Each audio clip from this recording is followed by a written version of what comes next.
Hello everyone, my name is Yash Punia and आज की video में हम क्या करने वाले हैं। आपका जो डिवीजन टू का कॉन्टेस्ट हुआ है अभी कोड फोर्सेस का हमारा, उसके में आपको ये A B C D E F और एफ वन तक के हमारे जितने भी सॉल्यूशंस हैं वो सारे यहाँ पे डिस्कस कराऊंगा। सारे बहुत ही डिटेल में हम पूरे सॉल्यूशंस को देखने वाले हैं। एक एक स्टेप बाय स्टेप आपको पूरे इंट्यूशन कोड्स आपको सारी चीज़ें बहुत अच्छी तरीके से समझाऊंगा, मतलब कि आपको मैप करते हुए कि आपके जो आइडियाज़ आपको ऑलरेडी आते होंगे, ये सारी चीज़ें बहुत डिटेल में हम सारी चीज़ों को डिस्कस करेंगे एंड सारी चीज़ों को देखेंगे। एंड प्लीज़ यार, अगर आप लोगों ये सॉल्यूशंस अच्छे लगते हैं, आपको चीज़ें समझ में आती है, तो आप मेरे चैनल को एक्सप्लोर कर सकते हो। आप बाकी सारी चीज़ें भी देख सकते हो। मैंने ये सारे आइडियाज़ ऑलरेडी मैं बहुत सारी चीज़ें अपने चैनल पे डाल चुका हूँ, आपको वहाँ से भी देखने को मिल जाएंगी। So please do consider subscribing to the channel if you find something relevant to you, helpful to you. So please do that and please like this video अगर आपको ये solutions अच्छे लगते हैं, आपको ये ideas अच्छे लगते हैं। बाकी स्टार्ट करते हैं अपनी प्रॉब्लम वन के साथ। स्टार्ट करते हैं। हर एक प्रॉब्लम को इनफ टाइम देंगे, जो प्रॉब्लम को जितना टाइम देने की हमें जरूरत है उतना टाइम उसे देंगे और उसके हिसाब से हम सारी चीज़ों को क्या गो थ्रू करेंगे, सारी चीज़ों को पढ़ेंगे। सो स्टार्ट करते हैं फर्स्ट अपनी प्रॉब्लम के साथ। फर्स्ट प्रॉब्लम में हमें क्या बोला गया है? It's a lawn mower problem. काफी सिंपल हमारे पास प्रॉब्लम है। एंड बाकी यार, to exit the summer cottage is fenced with a fence consisting of n boards each 1 metre wide. ठीक है, हमारे पास एक कोई समर कॉटेज है जिसमें कि हमारे पास उसे एग्जिट करने के लिए फेंसेज है हमारे पास, जो कि हर एक की फेंस क्या है, हमारी 1 मीटर वाइड है। एन बोर्ड्स हमारे लगाए हुए हैं फेंस करने के लिए। To the left and the right of the exits are the fences of the other plots. Some of the boards of the fence want to be removed for the construction of a bathhouse. कुछ जो boards हैं उन्हें हमें यहाँ से remove करना है construction of a bath house के लिए। पॉसिबली और ऑल और नन, या तो हम सारे हटा सकते हैं, अब कोई भी नहीं हटाएंगे। While there is an automatic lawn mower on the plot that is W metres wide and must not leave the plot through a hole in the fence. ठीक है, हमारे पास जो ये हमने फेंसिंग की हुई है, जो कि हमारे बोर्ड्स है 1 मीटर लेंथ के, हमारे पास जो बोर्ड्स है उनकी मदद से हमने जो फेंसिंग की हुई है, उनके थ्रू हमारे पास एक क्या है, यहाँ पे लॉन मोवर है, ऑटोमेटिक लॉन मोवर है, जो कि W वाइड लेंथ का है, W मीटर्स वाइड है, और वो क्या है, हमारी फेंस से बाहर नहीं जाना चाहिए।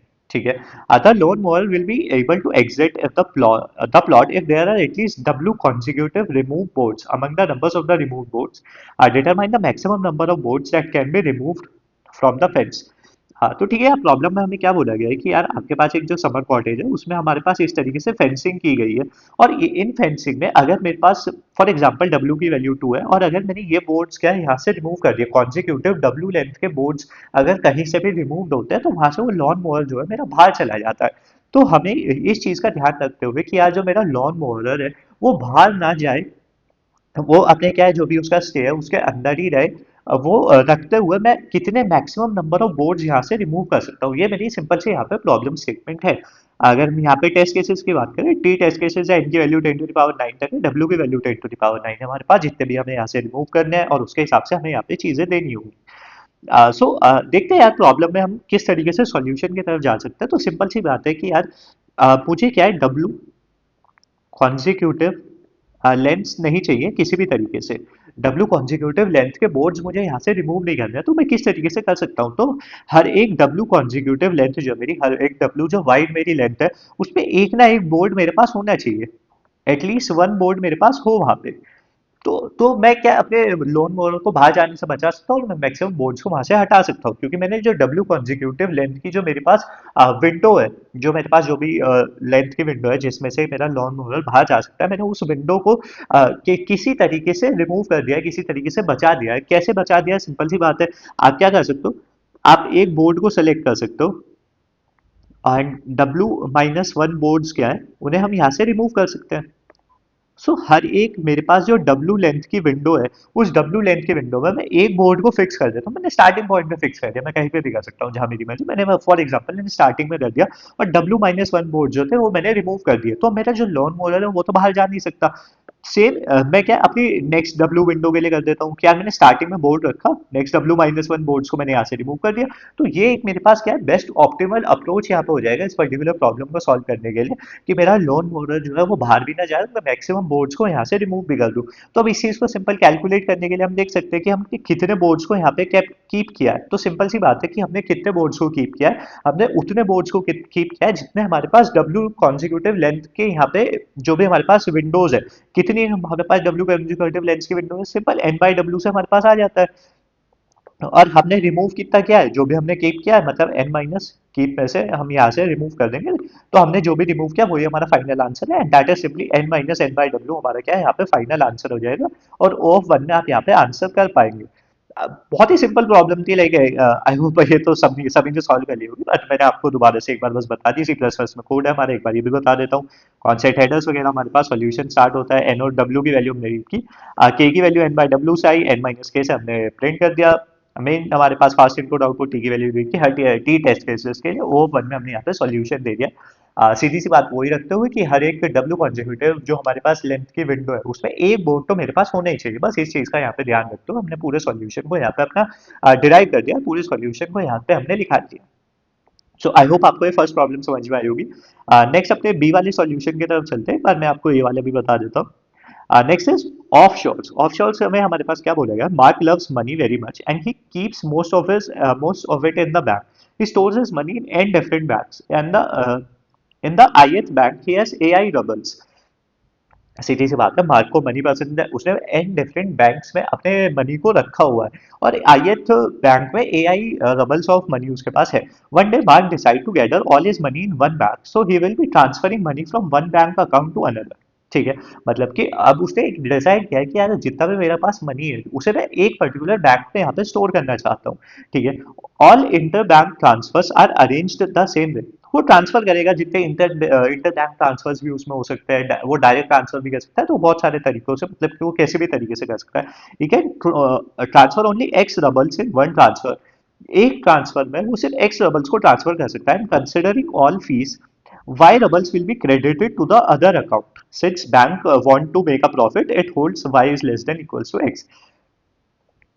एक ट्रांसफर में वो एक्स रबल्स ऑफ मनी को ट्रांसफर कर सकता है एक पर्टिकुलर बैंक से दूसरे पर्टिकुलर बैंक पे, लेकिन जो बैंक है वो भी क्या है, अ, अपना क्या है, प्रॉफिट्स को मेंटेन करना चाहता है, तो वो मैक्सिमम क्या है वाई रबल्स को ही क्रेडिट कर पाएगा, और उसमें जितनी भी उसकी फीस होगी that will be X minus Y उसकी फीस हो जाएगी।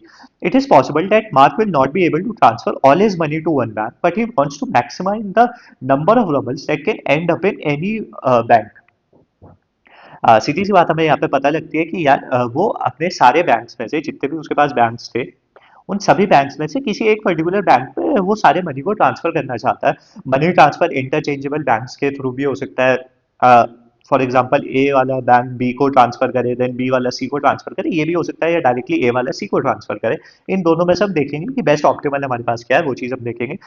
लेकिन वो एक ट्रांसफर में ज्यादा से ज्यादा एक्स डबल्स को ट्रांसफर कर सकता है, बट बैंक्स अपने क्रेडिट को भी रखता है, तो वो वाई ही क्रेडिट होंगे उसके बैंक अकाउंट में, y should be less than equals to x, वो उससे ज्यादा नहीं होगा, और इसे ट्रांसफर करने में उसके पास एक्स माइनस वाई जो है उसकी फीस लग जाती है। तो आई होप ये चीज भी आपको क्लियर हुई होगी। तो हमें ये बताना है कि अब किसी भी पर्टिकुलर बैंक में कितना maximum amount of money transfer होंगे उस पर्टिकुलर बैंक में हमारे पास जा सकता है। सो देखते हैं यार इस पर्टिकुलर प्रॉब्लम को कैसे सॉल्व करेंगे। हमारे पास टी टेस्ट केसेस है, एन की वैल्यू 10 टू पावर 5 तक जाती है, वाई और एक्स की वैल्यू 10 टू पावर 9 तक है।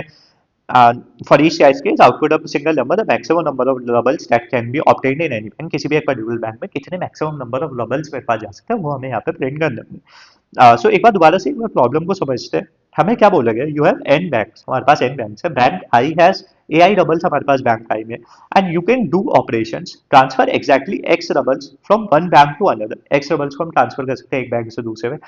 After fees the receiver gets only Y rubles, fees के बाद वो सिर्फ वाई रबल्स को क्या है, मिलेंगे उसे। And the goal is end with as much money as possible in a single bank, you can make unlimited transfer, some money is lost due to fees, you can't always move everything because you lose x minus y on every transfer. तो हम सभी चीजों को transfer तो कर ही नहीं सकते, हम सिर्फ एक्स माइनस वाई को ट्रांसफर कर सकते हैं, और इसी चीज को हमें यहाँ पे मैक्सिमाइज करना होगा जो भी हमारा ट्रांसफर होगा।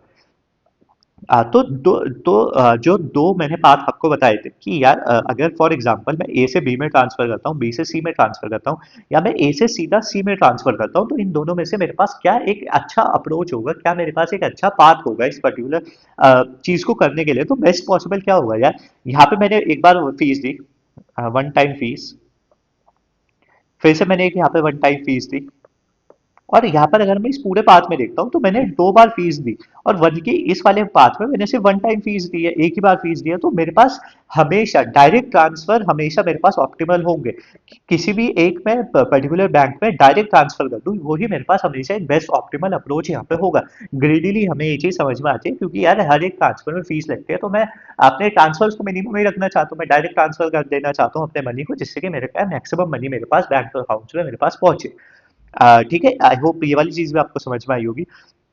नेक्स्ट हमारे पास यही आता है कि यार मैं किस बैंक में ट्रांसफर करूं, विच बैंक टू ट्रांसफर, किस पर्टिकुलर बैंक में मैं अपने सारे मनी को ट्रांसफर करूं। तो हमें ये चीज ऑप्टिमली समझने के लिए हम क्या करेंगे, we will look at each bank as an optimal candidate.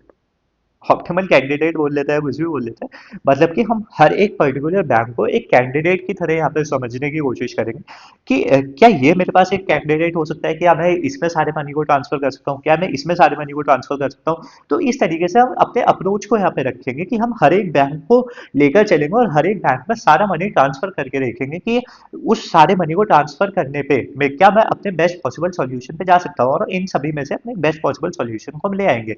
पर ये चीज करने के लिए हमें एक ऑप्टिमल तरीका चाहिए। हमें एक ऑप्टिमल तरीका हमारे पास क्या हो सकता है कि यार मैं पहले मैं डेट डिसाइड कर लेता हूँ कि what does one bank contribute if it sends money, कि अगर मेरा एक बैंक ट्रांसफर करता है मनी, सेंड करता है मनी, तो वो कितना मैक्सिमम अमाउंट वो ट्रांसफर कर सकता है।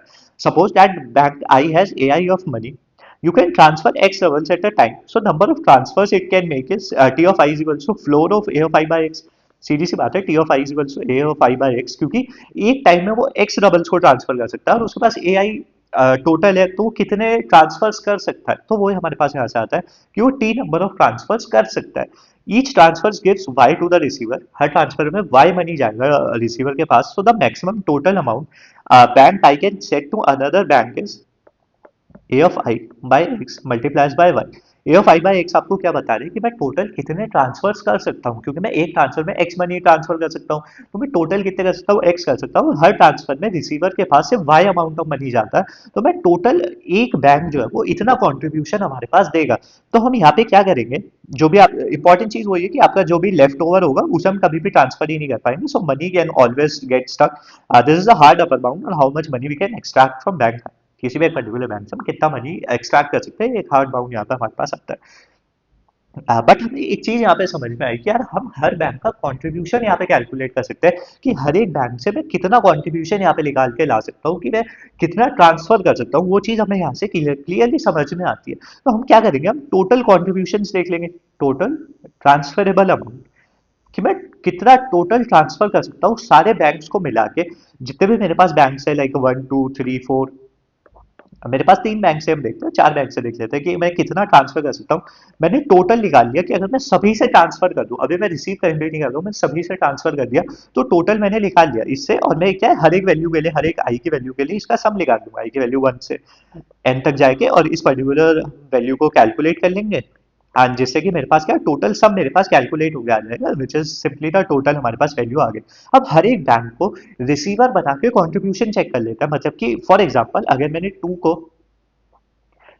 To will receive all money, अगर मेरा टू जो है वो सारे मनी को रिसीव करेगा, तो हमारे पास कंट्रीब्यूशन किस तरीके से हो सकता है कि यार इस टोटल में से मैं टू के कंट्रीब्यूशन को क्या है सब्ट्रैक्ट कर दूंगा, तो मैं इसे क्या है अपने बैंक को एक तरह से रिसीवर बना के अपने चीजें कैलकुलेट कर सकता हूँ, और हर एक बैंक को इसी तरीके से रिसीवर बना के मैं एक मैक्सिमम वैल्यू को कैलकुलेट कर लूंगा, और जो भी उसमें से मैक्सिमम वैल्यू होगी वो मेरा फाइनल आंसर हो जाएगा।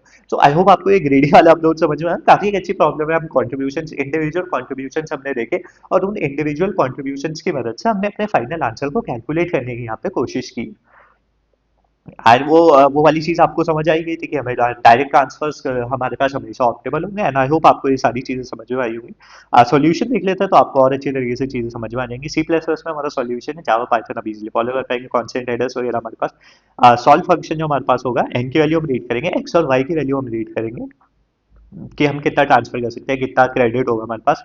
ए ऑफ एन की वैल्यू कितना हमारे पास जो भी हमारे पास टोटल है, मतलब कि हर एक बैंक में हमारे पास कितना सम है, वो हमने क्या यहाँ से रीड कर रहे हैं। टोटल वैल्यूज को ऐसे हमने किया, आंसर हमारे पास स्टार्टिंग में 0 है, और हम सभी का कंट्रीब्यूशन यहाँ पे कैलकुलेट करने की कोशिश करेंगे। इस तरीके से हमने यहाँ पे सभी का कंट्रीब्यूशन कैलकुलेट किया है सी में, एंड उसे टोटल टोटल ट्रांसफरेबल अमाउंट हमारी क्या हो गई, एस में हमने यहाँ पे स्टोर किया है। सभी के कंट्रीब्यूशन है वाई बाई एक्स से डिवाइड किया, मल्टीप्लाई किया सी को वाई को, और उससे हमारे पास टोटल सभी का टोटल कंट्रीब्यूशन हमने कैलकुलेट कर लिया। अब हर एक वैल्यू को अब उसे करंट का कंट्रीब्यूशन हमने कैलकुलेट किया। तो करंट हमारे पास क्या होगा, जो भी ए ऑफ आई की वैल्यू है, क्योंकि जितना उसके बैंक में उतना तो वो रह गई, और टोटल कंट्रीब्यूशन में से सब्ट्रैक्ट कर देंगे इस पर्टिकुलर का कंट्रीब्यूशन जितना वो ट्रांसफर कर सकता था, जो हमारे टोटल में हमने क्या अज्यूम किया था, कैलकुलेट किया था, और उसके हिसाब से मैक्सिमम वैल्यू हम यहाँ पे कैलकुलेट कर देंगे और फाइनली प्रिंट कर देंगे this maximum value. Main function हमारे पास ये था, fast input output T test cases, हर एक टेस्ट केस के लिए हमने सॉल्व को प्रिंट किया। एंड आई होप आपको समझ में आई होगी यार, सारी चीजें आपको सॉल्यूशन समझ में आया होगा ए और बी का। अब आगे C D E F F one तक हम सारे सॉल्यूशंस को देखने वाले हैं, काफी डिटेल्ड होने वाले सारे सॉल्यूशंस, सो प्लीज अब आप सी के साथ कंटिन्यू कर सकते हैं, and that's it for this solution. So let's start with the problem number C, और इसका सॉल्यूशन को डिस्कस करते हैं। काफी अच्छी प्रॉब्लम, काफी इंटरेस्टिंग प्रॉब्लम है, आपको मजा आएगा देखने में। In the secret message, Bob the genius spy has intercepted an encrypted message. Problem statement है, आप पढ़ सकते हो, स्टोरी लाइन है, थोड़ा सा मैं सॉल्यूशन पे की तरफ चलता हूँ, सॉल्यूशन को शॉर्ट रखने की कोशिश करता हूँ, आपको प्रॉब्लम समझाता हूँ कि हर एक पर्टिकुलर प्रॉब्लम में हमें क्या बोला गया। तो अभी द डिस्क्रिप्शन है, मतलब कि आपका प्रॉब्लम स्टेटमेंट आपको समझ में आ सके, बाकी आप स्टोरी खुद से पढ़ सकते हो, थोड़ी सी बड़ी है, मैं यहाँ पे बस आपका टाइम सेव करना चाहता हूँ। सो प्रॉब्लम में हमें क्या बोला गया, you are giving K strings strips of each length N. सीधी सी बात है कि हमारे पास के नंबर ऑफ स्ट्रिंग्स हमारे हमें दी जाएंगी, और वो के स्ट्रिंग्स आपके पास है, कुछ कुछ हमारे पास इस तरीके से स्ट्रिंग्स है। The real secret message is also a string S of length N. सीधी सी बात है, प्रॉब्लम स्टेटमेंट में जो स्टोरी में हमें दिया गया है कि हमारे पास के तरह की स्ट्रिंग्स है, और उनकी मदद से हमें एक सीक्रेट मैसेज को बनाना है, एक इनक्रिप्टेड मैसेज को हमें यहाँ पे बनाना है, जिसकी लेंथ क्या है होगी, हमारे पास एन लेंथ होगी। और उसमें हमारे पास क्या होगा कि हर एक पोजीशन जो है, so for every position I, S of I जो हमारा सॉल्यूशन स्ट्रिंग होगी, जो हमारी सीक्रेट स्ट्रिंग होगी लास्ट में, must equal one of the characters in column I of the strips. ठीक है, हमारे एक चीज समझ में आती है कि यार मेरे पास ये कॉलम्स है इस तरीके से 4 5, और मेरे पास क्या है, के स्ट्रिंग्स है, एक ये स्ट्रिंग हुई, एक ये स्ट्रिंग हुई, एक ये स्ट्रिंग हुई। इस तरीके से मेरे पास कुछ, लाइक फॉर एग्जांपल मेरे पास 4 स्ट्रिंग्स है, एंड इन सभी 4 स्ट्रिंग्स की मदद से अगर मैं अपने फाइनल जो मेरे पास स्ट्रिंग है उसे बनाना चाहता हूँ, तो हो सकता है यहाँ पे मेरे पास A B C D and B A C E F G H I, मतलब इस तरीके से मेरे पास स्ट्रिंग्स होंगे, जो मेरे पास फाइनल स्ट्रिंग होगी वो इस पूरे हर एक कॉलम वाइज हम सोचेंगे कि यार जो मेरे पास एस ऑफ आई होगी वो इन सारे कॉलम्स में से ही कोई मेरे पास यहाँ पे कैरेक्टर आएगा। ए आ सकता है, बी आ सकता है, सी आ सकता है, डी आ सकता है, कुछ भी आ सकता है, ए बी सी या डी में से जो भी मेरे पास उस पर्टिकुलर कॉलम, मतलब कि जो मेरे पास के नंबर ऑफ स्ट्रिंग्स है, उन सारी स्ट्रिंग्स है या स्ट्रिप्स स्टोरी लाइन में हमें दिया गया, उन सभी में से कौन सी मेरे पास स्ट्रिप यहाँ पे आएगी उसे हमने यहाँ पे यूज किया, एबीसीडी की फॉर्म में हमने यहाँ पे यूज किया। सिमिलरली बी में आप कॉलम नंबर 2 से 3 से, तो इस तरीके से हमें ये मैसेज स्ट्रिंग यहाँ पे बनानी होगी। और क्या हमें यहाँ पे बनाना होगा वो देखते हैं। सीधी सी बात हमने बताया, that is you pick one character per column from the given options. So this is like from each column choose one letter among the k letters in that column, उस particular letter में से हमें क्या एक particular letter वहाँ पे choose करना होगा। अब इस particular यहाँ पे प्रॉब्लम में हमें क्या बोला गया है कि यार ये जो सीक्रेट मैसेज मुझे यहाँ पे बनाना है, तो यहाँ पे हमें क्या है, इंफॉर्मेटिविटी यहाँ पे हमें बताई गई है कि इंफॉर्मेटिविटी का यहाँ पे हमें मतलब क्या है, कि according to Bob, the informativity of a string S is defined as the minimum positive integer d such that the string t of length d exists and S can be formed by repeating t several times. For example, the informativity of the string a is 1, the informativity of the string ab is b, and the informativity of the string abcd is 4. क्या इसका मतलब है कि यार अगर मेरे पास इन्फॉर्मेटिविटी की value for example 2 है, और मेरे पास कोई सीक्रेट मैसेज स्ट्रिंग है, तो मतलब मैं उसके स्टार्टिंग के 2 कैरेक्टर्स की मदद से और उन्हें रिपीट करता हुआ चला जाऊं, तो मेरा क्या सीक्रेट मैसेज यहाँ पे बन जाएगा। फॉर एग्जांपल ए बी यहाँ पे बन सकता है अगर एन की वैल्यू मेरे पास 6 है, इस तरीके से। या फिर मेरे पास इन्फॉर्मेटिविटी की वैल्यू 1 है, तो मेरे पास बी कुछ इस तरीके से मैसेज बन सकता है कि मैंने उस स्ट्रिंग को रिपीट करता हुआ चला गया। या फिर जैसे 4 था मेरे पास, तो ए बी सी डी एक हो सकता है, या ए ई एफ जी कुछ इस तरीके से। ये मेरे पास क्या है यहाँ पे, इस तरीके से रिपीटिशंस है। तो बॉब का मतलब यही है कि यार ये जो मेरे पास इंफॉर्मेटिविटी की वैल्यू है ये मिनिमम होनी चाहिए, जितनी मिनिमम मैं कर सकूं। तो आई होप आपको प्रॉब्लम स्टेटमेंट तो समझ में आ गई होगी कि इन्फॉर्मेटिविटी का मतलब सिंपल सा क्या है यार, जो भी मेरे पास स्ट्रिंग एस है, फॉर एग्जांपल मैं एस ऑफ आई की यहाँ पे बात करता हूँ, और जो मेरे पास रिपीटिशन है इन्फॉर्मेटिविटी की वैल्यू, फॉर एग्जांपल डी की वैल्यू मेरे पास 4 है, तो s of I plus four, यहाँ पे s of I plus four की वैल्यू भी मेरे पास क्या सेम होनी चाहिए, and similarly s of I plus eight की वैल्यू भी मेरे पास सिमिलर सेम होनी चाहिए। इस तरीके से अगर हम जनरलाइज करें, s of i should be is equal to S of I plus d should be is equal to S of I plus two d, ये शुड बी इक्वल्स टू, इस तरीके से मेरे पास स्ट्रिंग होनी चाहिए। तो हमें ये स्ट्रिंग को कंस्ट्रक्ट यहाँ पे करके अपने फाइनल आंसर को देना होगा, और ये जो स्ट्रिंग है इसे हम कंस्ट्रक्ट किस तरीके से करेंगे, ये मैंने आपको बताया कि इसके पर्टिकुलर इंडेक्स की वैल्यू कहाँ से आएगी, जो भी मेरे पास पर्टिकुलर इंडेक्सेस हैं उनमें से किसी भी कॉल मतलब कि जो भी मेरे पास वहाँ पे लेटर्स यूज है, पहली चीज हमें बताया गया है कि जो भी मेरे पास लेटर्स है वो सारे क्या है, लोअर केस मेरे पास लोअर केस कैरेक्टर्स हमने यहाँ पे यूज किए हुए हैं, और उन सभी कैरेक्टर्स में से मुझे वो कैरेक्टर, कोई भी एक कॉमन कैरेक्टर यहाँ पे यूज करना है, और वो जो कैरेक्टर है वो मुझे हर एक डी वैल्यू के बाद रिपीट भी होना चाहिए, ये इन्फॉर्मेटिविटी का मतलब है। और ये जो रिपीटिशन है डी वैल्यूज की, ये मुझे मिनिमाइज करनी है, जितनी मिनिमम मैं कर सकूं वो मुझे यहाँ पे करना होगा।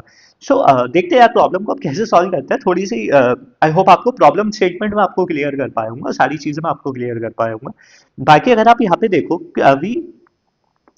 we have to repeat this d, we have to repeat this d, so it is natural that d divides n, सीधा डी जो है एन का डिवाइजर होगा, तभी हम वो क्या रिपीटिशंस कर पाएंगे। जैसे कि एन की वैल्यू 6 थी, तो या तो मेरी डी की वैल्यू 2 होगी, या फिर मेरी डी की वैल्यू 3 होगी, या 6 होगी, इस तरीके से मेरे पास डी की वैल्यूज होंगी, या 1 भी हो सकती है डी की वैल्यू। तो आपने यहाँ पे देखा कि यार एन इक्वल्स टू 6 के लिए मैं रिपीटिशंस तभी कर पाऊंगा जब मेरी डी की वैल्यू क्या होगी, डिवाइजर होगी इस पर्टिकुलर एन की। D should d should be the divisor of n। I hope this is also very clear to you guys कि जो भी मैं डी की वैल्यू चूज करूंगा रिपीटिशंस करने के लिए, वो मेरे पर्टिकुलर जो एन है उसमें से हमारे पास वैल्यू आनी चाहिए। तो बस यार प्रॉब्लम स्टेटमेंट हमारे पास क्या रह जाती है कि यार जो भी मेरे पास डी की वैल्यू है, फॉर एग्जांपल डी की वैल्यू मेरे पास 3 है, तो मैं उन सारी वैल्यूज के लिए चेक कर लूंगा कि यार मैं 1 2 3 इन सभी के लिए चेक कर लूंगा रिपीटिशंस क्या मेरे पास आ रही है या नहीं आ रही है। मतलब कि एस ऑफ 1 के बाद फिर मेरे पास क्या आएगा, should be equals to S of 1 plus 4 should be equals to S of 1 plus 3, यहाँ पे फिर s of 1 plus 6 two times d से सिमिलरली एस ऑफ 2 के लिए मैं चेक कर लूंगा। तो मतलब आर की वैल्यू 0 टू डी माइनस 1, अगर हम जीरो बेस्ड इंडेक्सिंग की बात करें, तो इन सभी इंडेक्सेस के लिए मैं ये चेक कर लूंगा क्या मैं इस तरह के रिपीटिशंस क्या बना सकता हूँ। मतलब कि हम एक सिंपल सी एक स्ट्रिंग बनाने की कोशिश करेंगे, स्ट्रिंग ऑफ लेंथ डी, और अगर मैं एक स्ट्रिंग ऑफ लेंथ डी बना पा रहा हूँ ये रिपीटेशंस होते हुए, तो मेरे पास वही मेरा फाइनल आंसर हो जाएगा, और इसी को रिपीट करके मैं अपने फाइनल आंसर को दे दूंगा। अब ये चीज हम कैसे चेक करेंगे, कैसे हम इस चीज को यूटिलाइज कर सकते हैं, बना सकते हैं, वो चीज हम यहाँ पे देखते हैं। हमने हमने समझा कि यार जो मेरे पास के वाली स्ट्रिंग है वो इस तरीके से है, और यहाँ पे मेरे पास कुछ है, और हर एक ये कॉलम में डिस्ट्रीब्यूटेड है मेरे पास 1 2, और जो मेरे पास एस ऑफ आई की वैल्यू है वो इन्हीं कॉलम्स में से आएगी।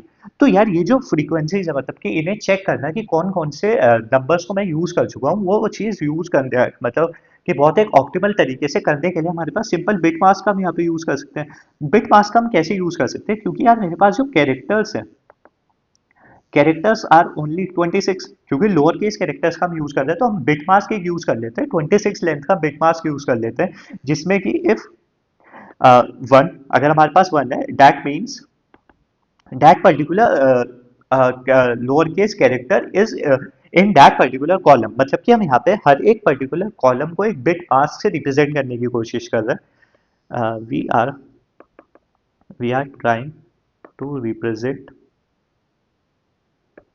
कि उस पर्टिकुलर कॉलम में कितने कौन कौन से कैरेक्टर्स मेरे पास आ चुके हैं उस थ्रू बिटमास्क। फॉर एग्जांपल अगर इस पूरे कॉलम में मेरे पास ए सी डी इस तरीके से मेरे पास ये 3 आ चुके हैं, तो मैं इसे बिटमास्क में कैसे रिप्रेजेंट कर सकता हूँ, मैं सिंपल 1011 से रिप्रेजेंट कर सकता हूँ कि यार मेरे पास ए आ गया, बी मेरे पास नहीं आया, सी और डी मेरे पास आया हुआ है। तो इस बिटमास्क से मुझे ये पता लग जाता है कि यार एक पर्टिकुलर कॉलम में कौन कौन से कैरेक्टर्स आ चुके हैं। ये चीज करने के लिए हम सिंपल हम क्या है और ऑपरेशन का यूज कर लेंगे, बिटवाइज और का हम यूज कर लेंगे, और हम हर एक पर्टिकुलर कॉलम के लिए बिट मास्क एक इंटीजर को स्टोर कर लेंगे, जिसकी बिट मास्क रिप्रेजेंटेशन हमें ये बता देगी कि अगर वहाँ पे 1 है तो ये पर्टिकुलर कैरेक्टर वहाँ पे है, और वहाँ पे अगर 0 है तो ये पर्टिकुलर कैरेक्टर वहाँ पे नहीं है। अब इस पर्टिकुलर चीज को चेक करने के लिए हम कैसे कर सकते हैं? सीधी सी बात है कि यार हर एक कॉलम के लिए मेरे पास ये बिटमास्क स्टोर्ड है, तो कॉलम प्लस डी के लिए भी स्टोर्ड है एंड कॉलम प्लस 2D के लिए भी स्टोर्ड है। इस तरीके से मेरे पास सारे कॉलम्स के लिए चीजें स्टोर्ड है, और हर कॉलम मतलब कि वही एक बिटमास्क मेरे पास स्टोर्ड है,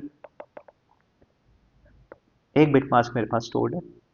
हम थोड़ा सा सिंपल लगते हैं, मेरे पास यहाँ ए बी है, यहाँ पे मेरे पास सी और ए है, और यहाँ पे मेरे पास ए डी और फॉर एग्जाम्पल ई है। हमें हमें यहाँ से देख के पता लग रहा है कि यार मेरे पास ए जो है वो कॉमन है, पर कैसे हम इसे रिप्रेजेंट करेंगे? फॉर एग्जाम्पल ये मेरे पास एक बिट मास्क हो सकता है 0 1 से, यहाँ पे मेरे पास एक बिट मास्क हो सकता है 1 0 1 से, एंड यहाँ पर एक मेरे पास बिट मास्क हो सकता है, यहाँ पे ए और डी वैल्यू मैं रख लेता हूँ सिंप्लीफाई रखने के लिए चीज़ों को। सो 1 0 0 1 से हम क्या है इस तरीके से रिप्रेजेंट कर लेते हैं। तो हम इस चीज़ को चेक करने के लिए हम क्या करेंगे कि हम अपने हर एक वैल्यू आर को जब हम जंप करा रहे होंगे, तो हम कैसे चेक करेंगे? हम सिंपल क्या काम करेंगे, यहाँ पे 0 0 भी रख लेते हैं बिकॉज वी हैव डी। सो हम एक नंबर लेंगे विच इज 1 1 1 1, जो कि बता रहे हैं कि अभी के लिए मेरे पास सब है, मतलब कि एक हम करंट मास्क लेंगे और उसे ऐड करते हुए चले जाएंगे हर एक पर्टिकुलर कॉलम से। अब हमने फर्स्ट वाले कॉलम से इसे ऐड किया तो यहाँ पे हमारे पास सारी वैल्यूज 0 थी, हमने एंड किया तो यहाँ से हमारे पास कॉमन वैल्यूज आ गई। कॉमन वैल्यूज मेरे पास कौन कौन सी आ गई? 1 आ गई, जिसने बता दिया कि यार ए मेरे पास यहाँ पे है। अब इसे हम इससे बिट मास्क करेंगे तो दोबारा हमारे पास यही आ जाएगा, फिर हम इससे बिट मास्क करेंगे तो यही आ जाएगा, और फाइनली जब ये वाला बिट मास्क हमारे पास आ जाएगा, तो अगर ये जो मेरे पास फाइनल बिट मास्क होगा, if this final bit mask की वैल्यू अगर मेरे पास 0 आ जाती है, मतलब कि मुझे यहाँ से पता लग जाता है कि मेरे पास कोई भी कॉमन कैरेक्टर नहीं आया किसी भी पर्टिकुलर कॉलम में, तो मैं किसी भी पर्टिकुलर कैरेक्टर को यूज नहीं कर सकता किसी भी कॉलम के लिए। तो हम इसे क्या नेग्लेक्ट कर देंगे और अपने इस डी की वैल्यू को यहाँ पे क्या रिमूव कर देंगे कि इस डी के लिए हमारे पास आंसर नहीं आ सकता। और अगर इसकी वैल्यू नॉट 0 आ गई है तो मतलब कि एक कैरेक्टर मुझे वहां से मिल गया, और उसमें से कोई सा भी हम कैरेक्टर निकालेंगे और अपनी स्ट्रिंग में ऐड कर लेंगे, और फिर हम अपने नेक्स्ट के लिए यूज करेंगे, फिर नेक्स्ट के लिए। और अगर हम सारी आर की वैल्यू 0 to D-1 के लिए ये काम कर पाए, और जो भी हमने स्ट्रिंग बनाई थी, और अगर हम एक स्ट्रिंग बना पाए, बस उसी स्ट्रिंग को रिपीट करके अपने फाइनल आंसर को हम रिप्रोड्यूस कर देंगे और अपने फाइनल आंसर को दे देंगे। सो इस तरीके से हम अपने बिट मास्क को, वो ही हमने फ्रीक्वेंसीज को चेक करने के लिए, क्योंकि कैरेक्टर्स 26 थे, हमने वो काम हमने किया है। तो अपनी हर एक एन स्ट्रिंग के उसके सारे डिवाइजर्स निकालेंगे, तो टाइम कॉम्प्लेक्सिटी हमारी simply n of square root of n हो जाएगी, जो कि हमारे पास यहाँ पे इजीली चल जाएगी। एन, क्योंकि हम पूरी स्ट्रिंग में जितने भी हमारे पास कैरेक्टर्स हैं हम उनको हर एक कॉलम को देख रहे हैं, और ये जो हमारे कॉलम के बिट मास्क हैं इन्हें हम क्या इनपुट को रीड करते वक्त ही बना देंगे इजीली। तो हम एक अपना एक नया एरे बना लेंगे जिसमें हमारे सारे बिट मास्क को स्टोर करेंगे और उसके हिसाब से अपना चेक करते हुए चले जाएंगे, और हर एक पर्टिकुलर एन के लिए, मतलब कि हर एक पर्टिकुलर डी की वैल्यू के लिए हम वो जंप्स कराते हुए चले जाएंगे। सो वो हमारे स्क्वायर रूट ऑफ एन में चली जाएगी, तो n times square root of n में हम पूरा चेक कर सकते हैं, और अपनी डी की वैल्यू को हम क्या है सॉर्ट कर लेंगे। जब हम एन के सारे डिवाइजर्स को निकालेंगे तो उन्हें सॉर्ट कर लेंगे, क्योंकि हम डी की वैल्यू मिनिमम चाहते हैं। तो ग्रीडीली वही देख के कि जैसे हमें एक भी सॉल्यूशन मिल जाता है तो बस हम वहीं पे स्टॉप कर जाएंगे, और we will print our final answer. एक बार कोड में आपको दिखा देता हूँ तो आपको सॉल्यूशन और अच्छी तरीके से क्लियर हो जाएगा। काफी इंटरेस्टिंग प्रॉब्लम है, एक सोचने वाली प्रॉब्लम है हमारे पास। सी प्लस प्लस में कोड है, जावा पाइथन आप इजीली फॉलो कर पाएंगे, कॉन्सेप्ट हेडर्स वगैरह हमारे पास आते हैं। सॉल्यूशन फंक्शन में आपको बता देता हूँ, एन और के की वैल्यू हमने रीड की, आपके पास जो भी स्ट्रिंग थी हमने वो रीड की यहाँ पे। उसके बाद कॉमन जो मेरा बिटमास्क था, ये कॉमन से हमने यहाँ पे वो यूज किया हुआ है जिससे कि हमें वो स्टोर करेंगे, तो हर एक पर्टिकुलर इंडेक्स की मतलब कि हर जितने भी हमारे पास एन नंबर ऑफ स्ट्रिंग्स है, उसके बाद के लेंथ उनकी स्ट्रिप्स की हमारे पास है, तो उन सारी के की लेंथ पे हम जाएंगे, और वी विल सिंपली चेक वही कि वहाँ पे अगर मेरे पास सेट बिट है -a करके, तो उसे हम वहाँ पे और ऑपरेशन से उस पर्टिकुलर बिट को ऑन कर लेंगे, और ये सारा काम हम कर लेंगे। एंड उसके बाद डी से हम क्या अपने सारे डिवाइजर्स को यहाँ कैलकुलेट करेंगे। सिंपल, आपको मैथमेटिक्स वाली चीज पता होगी, हम अपने डिवाइजर्स को कैलकुलेट कर दें, स्क्वायर रूट ऑफ एन में हमारे पास ही हो जाएगा। सॉर्ट कर लेंगे क्योंकि हमें एक मिनिमम वैल्यू चाहिए, और फिर डी की सारी वैल्यूज को हम यहाँ पे देखेंगे कि एक्स के मतलब कि डी की जितने भी मेरे पास वैल्यूज आई हैं उन सारी वैल्यूज को लेंगे। लाइक फॉर एग्जांपल एन की वैल्यू 6 थी, तो मेरे पास 1 2 3 6 आ गए। अब फॉर एग्जांपल मैं 3 से स्टार्ट कर रहा हूँ, तो मैं अपनी एक स्ट्रिंग को बनाना चाहता हूँ 3 लेंथ की, फिर उसे मैं रिपीट कर दूंगा 2 बार। और के थ्रू एक फ्लैग हमने यूज किया, तो आर की वैल्यू 0 से एक्स तक हम गए। अगर हम एक स्ट्रिंग बना पाते हैं तो एम की वैल्यू हमने क्या एक -1 करके, मतलब ये मेरा एक मास्क है जो एक कॉमन मास्क है जिसे मैं यूज करूंगा। एंड जे की वैल्यू आर से एन तक हम जाते हैं प्लस प्लस एक्स करते हुए एम की वैल्यू को एंड करते हुए, और अगर कहीं पे भी जीरो हो जाती है तो हम ब्रेक कर जाएंगे, अर्ली ब्रेक है तो थोड़ा सा ऑप्टिमाइज हो जाएगा। एम की वैल्यू अगर जीरो हो जाती है तो ओके वैल्यू फॉल्स हुई हमारी, हम ब्रेक करेंगे नेक्स्ट डिवाइजर पे जाएंगे, और नहीं तो अगर हमें मिल जाता है तो हम उसमें से जो भी हमारा मास्क है कोई भी एक फर्स्ट कैरेक्टर यूज कर लेंगे, क्योंकि कोई भी कैरेक्टर हम यूज कर सकते हैं, हमारी आउटपुट मल्टीपल्स हो सकती है। और अपनी एक जो हम अपनी एक इंटरमीडिएट एक टेम्परेरी स्ट्रिंग बनाना चाहते हैं उसमें उसे ऐड कर लेंगे और अपने उस कैरेक्टर को ऐड कर देंगे। And if all goes well, हम सारे कैरेक्टर्स को फाइंड कर पाए तो हम अपने स्ट्रिंग को प्रिंट कर देंगे, उसी को रिपीट करके एन बाई एक्स टाइम हम उसे रिपीट करके अपना रिपीट कर देंगे, and that's how we will get to this particular solution.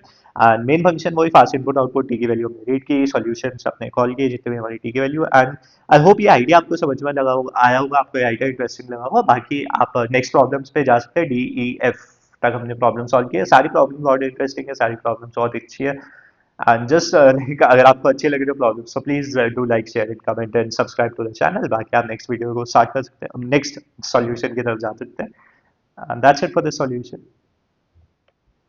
So अब स्टार्ट करते हैं यार अपनी प्रॉब्लम नंबर डी से, विच इज टेबल कट। एक काफी इंटरेस्टिंग प्रॉब्लम है तो इसका सॉल्यूशन को डिस्कस करता है। सो प्रॉब्लम में हमें बोला गया है given a table of size n by m where each cell contains either 0 और 1। ठीक है कि n बाय m साइज का हमें एक तरह से ग्रिड दिया गया है जिसमें हर सेल या तो 0 है या 1 है। The task is to divide it into two parts with a cut that goes from the top left corner to the bottom right corner. The cut lines can only go from right और down.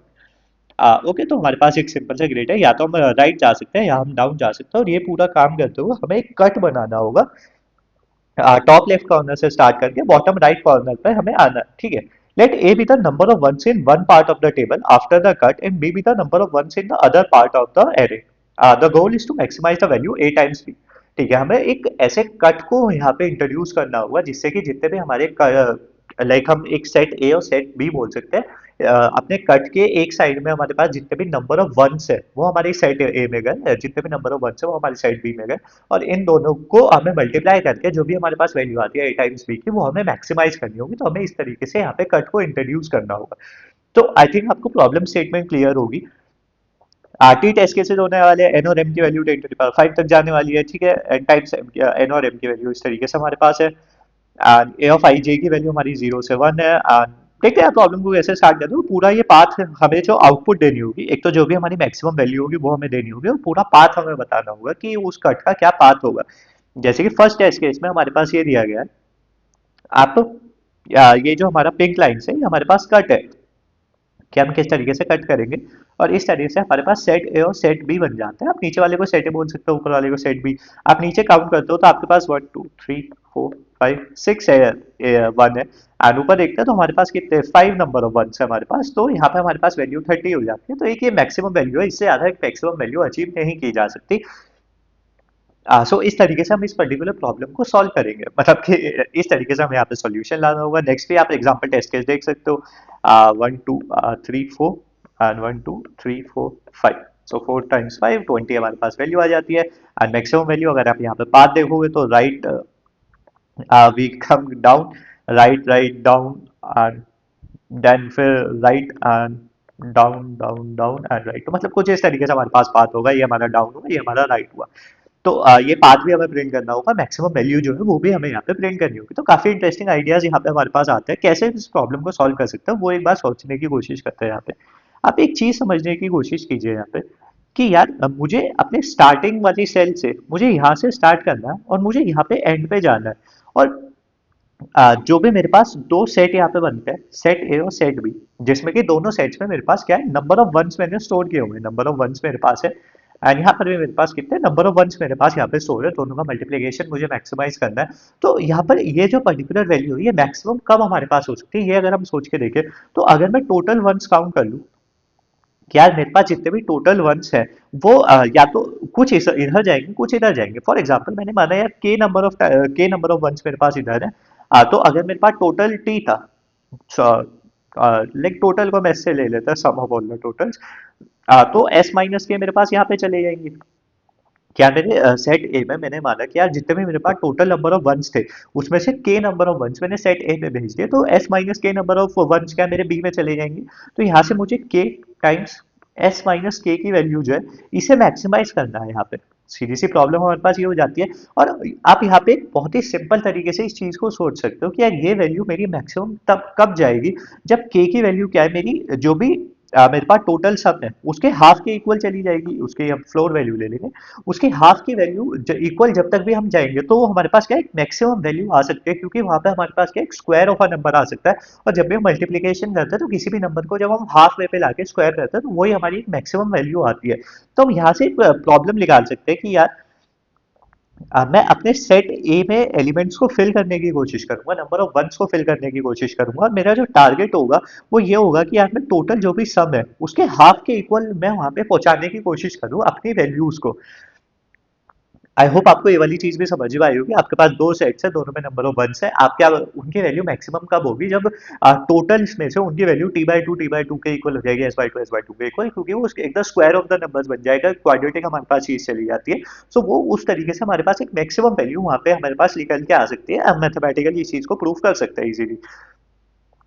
लेकिन अब calculate कैसे करेंगे, क्योंकि हमें paths भी तो चाहिए, और ये जो टी बाय हम जो सम बाय टू की वैल्यू है, मतलब कि जो हमने टारगेट आइडेंटिफाई किया है, इस टारगेट के हमें क्लोज जाना है, या फिर मतलब कि हम सबसे क्लोज जाना चाहते हैं कि इससे जितना हम क्लोज जाएंगे उतनी वैल्यू हमारी मैक्सिमाइज हम कर पाएंगे। हम डायरेक्टली इसके क्लोज चलेगा तो बिल्कुल ही हमारा पास क्या है, टी बाई टू हो गया। हम जितना पास जा पाएंगे उतना हमारे पास एक क्या है, मैक्सिमम वैल्यू यहाँ पे अटेन हो सकती है। अब इस वैल्यू को अटेन करने के लिए हमारे पास सिंपल सॉल्यूशन क्या हो सकता है, वो आपको थोड़ा सा आप ज्योमेट्रिकली यहाँ पे देखोगे तो आपको ये आइडिया काफी अच्छा लगेगा। फॉर एग्जाम्पल मेरे पास ये है, और हर एक रो में से मुझे कुछ एलिमेंट्स को चूज करना है। अब क्योंकि मेरे पास जो पाथ है, या तो मैं राइट जा सकता हूँ या फिर मैं डाउन जा सकता हूँ। अगर आप सोच के देखो यार, राइट में जब जा रहा हूँ तो कुछ भी नहीं हो रहा, मतलब एक सेल में मैं बस स्किप कर रहा हूँ। लेकिन मैं जब डाउन जा रहा हूँ तो मैं वापस नहीं आ सकता कभी भी। मैं एक बार डाउन चला गया, मैं डाउन चला गया, सीधी सी बात वहां खत्म हो गई। मैंने यहाँ से स्टार्ट किया था, मैं राइट आया, मैं डाउन गया, मैं डाउन गया, या मैं फिर राइट गया, मैं डाउन आया, फिर मैं राइट गया, फिर मैं डाउन आ गया। तो इस तरीके से एक मेरे पास मान लीजिए कि यार ये मेरे पास एक पाथ बनता है। अब इस पर्टिकुलर पाथ को अगर हम विजुअली देखने की कोशिश करें, विजुअलाइज करने की कोशिश करें, तो यहाँ पे हमें एक चीज, एक पैटर्न हमें यहाँ पे दिखाई देता है कि यार ये वाला जो पार्ट है ये मेरा क्या है, सेट ए है। एंड ये वाला जो पार्ट है ये मेरा क्या है, सेट बी है मेरे पास ये वाला। हमारे पास दो इसी तरह के सेट है। और अगर मैं यहाँ से सेट ए को निकाल के लाऊं तो मेरे पास क्या बनता है, सेट ए इस तरह का मेरे पास कुछ सेट ए बनता है। ठीक है, अनसेट में मेरे पास बचा हुआ हुआ, तो ये अगर आप ध्यान से देखोगे तो यहाँ पे एक स्टेयर केस टाइप का हमारे पास पैटर्न बन गया है कि यार मेरे पास कुछ वैल्यूज जा रही है कि सेट ए में मेरे पास क्या क्या वैल्यूज आ रही है, और अगर मैं इन सारी वैल्यूज को किसी एक पर्टिकुलर एरे से स्टोर करके देखूं। फॉर एग्जांपल ये मेरा सी ऑफ जीरो हुआ, सी1 सी2 एंड सी3, कुछ इस तरीके से हुआ, जहां पर भी सी ऑफ आई मेरे पास क्या बता रहा है, number of ones in row i that are in set ए।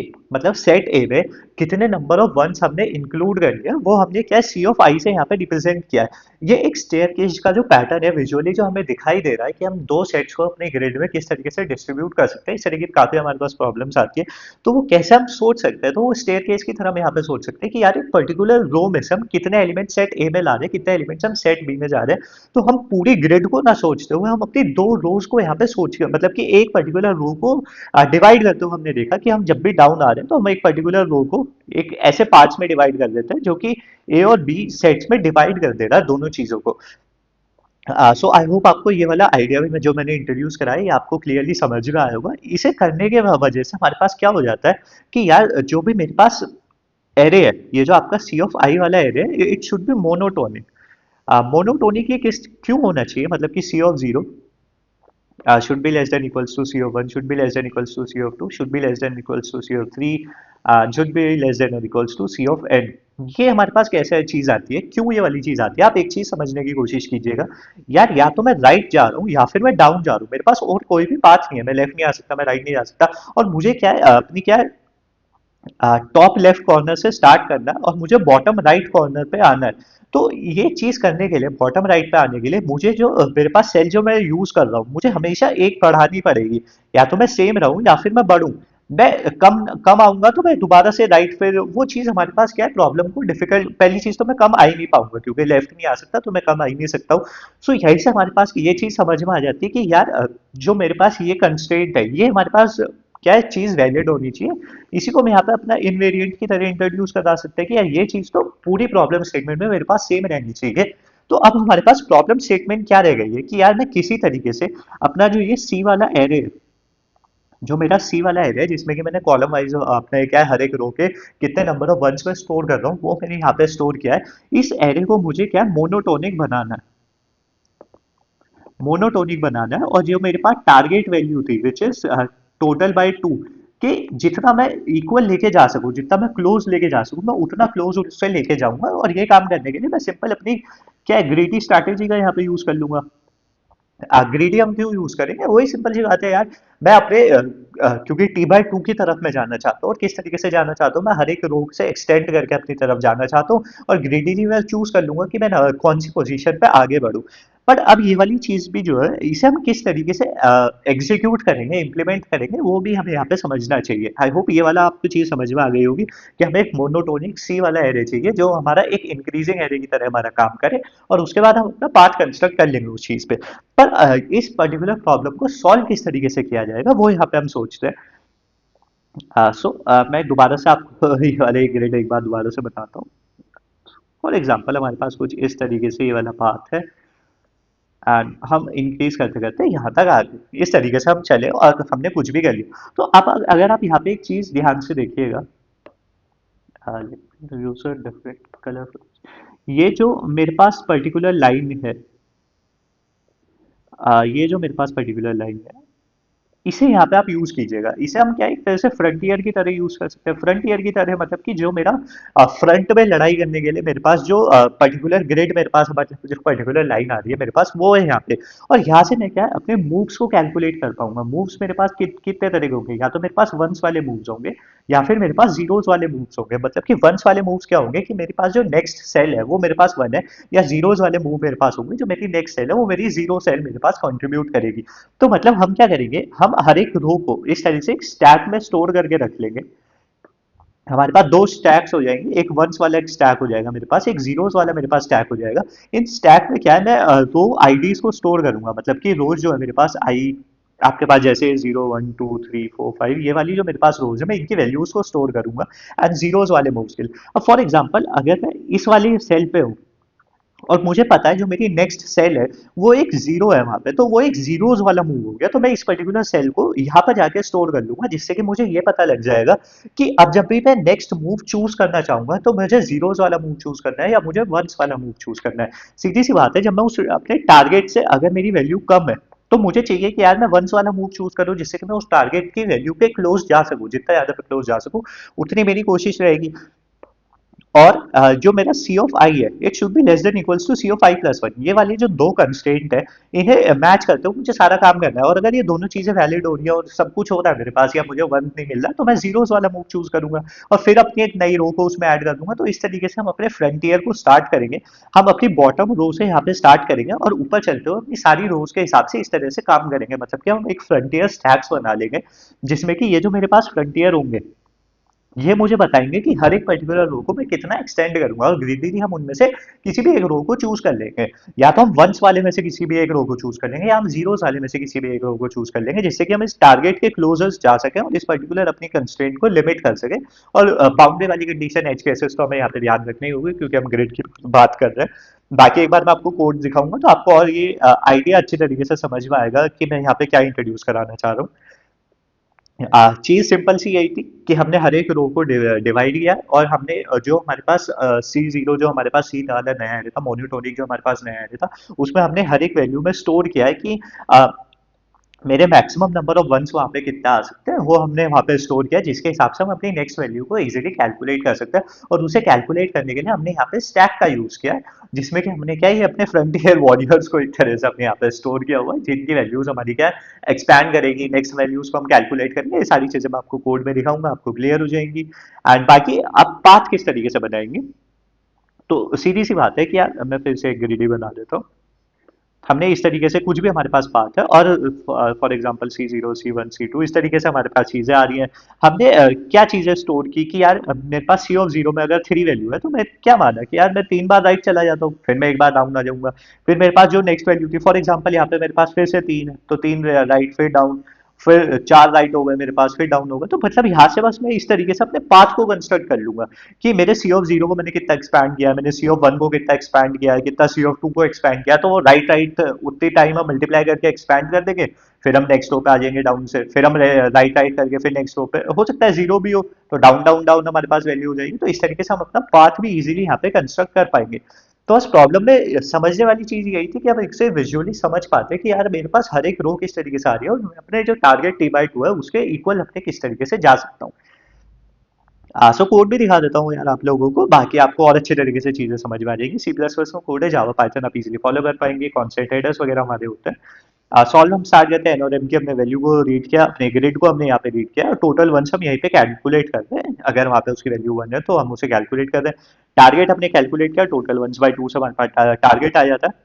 उसके बाद cut position of I is how many cells are taken from row I, जो मैंने आपको बताया था कि एक पर्टिकुलर सेल से हमने कितनी रोज को वहां से ले लिया है, मतलब कि कितने कॉलम्स को सेल्स को हमने वहां से ले लिया, तो वो हमने स्टोर किया हुआ कट पोजीशन में। और ये जो हमारे पास एरेज थे, वंस मूव, जीरोज मूव और इन स्टैक, मतलब कि मेरे पास जो फ्रंटियर वॉरियर्स थे, जो मेरे पास फ्रंटियर रोज थी, आप यहाँ पे हम क्या है, एक तरह से रोज को स्टोर कर रहे हैं, रोज के इंडेक्सेस को, कि इस पर्टिकुलर रो पे मैं काम कर रहा हूँ, इस पर्टिकुलर रो को मैं एक्सपेंड करूंगा, तो वो हमने यहाँ पे स्टोर किया हुआ है वंस या जीरोज में से। और इन स्टैक फॉल्स हमने यहाँ पे एक और हमें एक बूलियन वेक्टर हमने यहाँ पे यूज किया, ये हमें क्या बता रहा है कि यार मेरी जो एक पर्टिकुलर रो है वो दोनों स्टैक में मेरी ना चली जाए, वन वाले में भी और जीरो वाले में, तो वो एक में जानी चाहिए, या तो वो वन वाले में या जीरो वाले में। तो उस चीज को वैलिडेट करने के लिए, उस चीज को संभालने के लिए हमने इन स्टैक एक वेरिएबल यूज किया है, एक एरे यूज किया है। एंड यहाँ पर हमें कि लेमडा फंक्शन यहाँ पे यूज कर लेंगे, फॉस्टिवल से एस यहाँ पर आप यूज कर लेना। Check if row can be expanded and push to appropriate stack. हम सिंपल यहाँ पे चेक कर दें कि यार जो पर्टिकुलर मेरी रो है क्या मैं उसे एक्सपैंड कर सकता हूँ, और अगर कर सकता हूँ तो उसे उसके अप्रोप्रिएट स्टैक में हम यहाँ पे स्टोर कर देंगे। तो हम पहले चेक करेंगे कि वो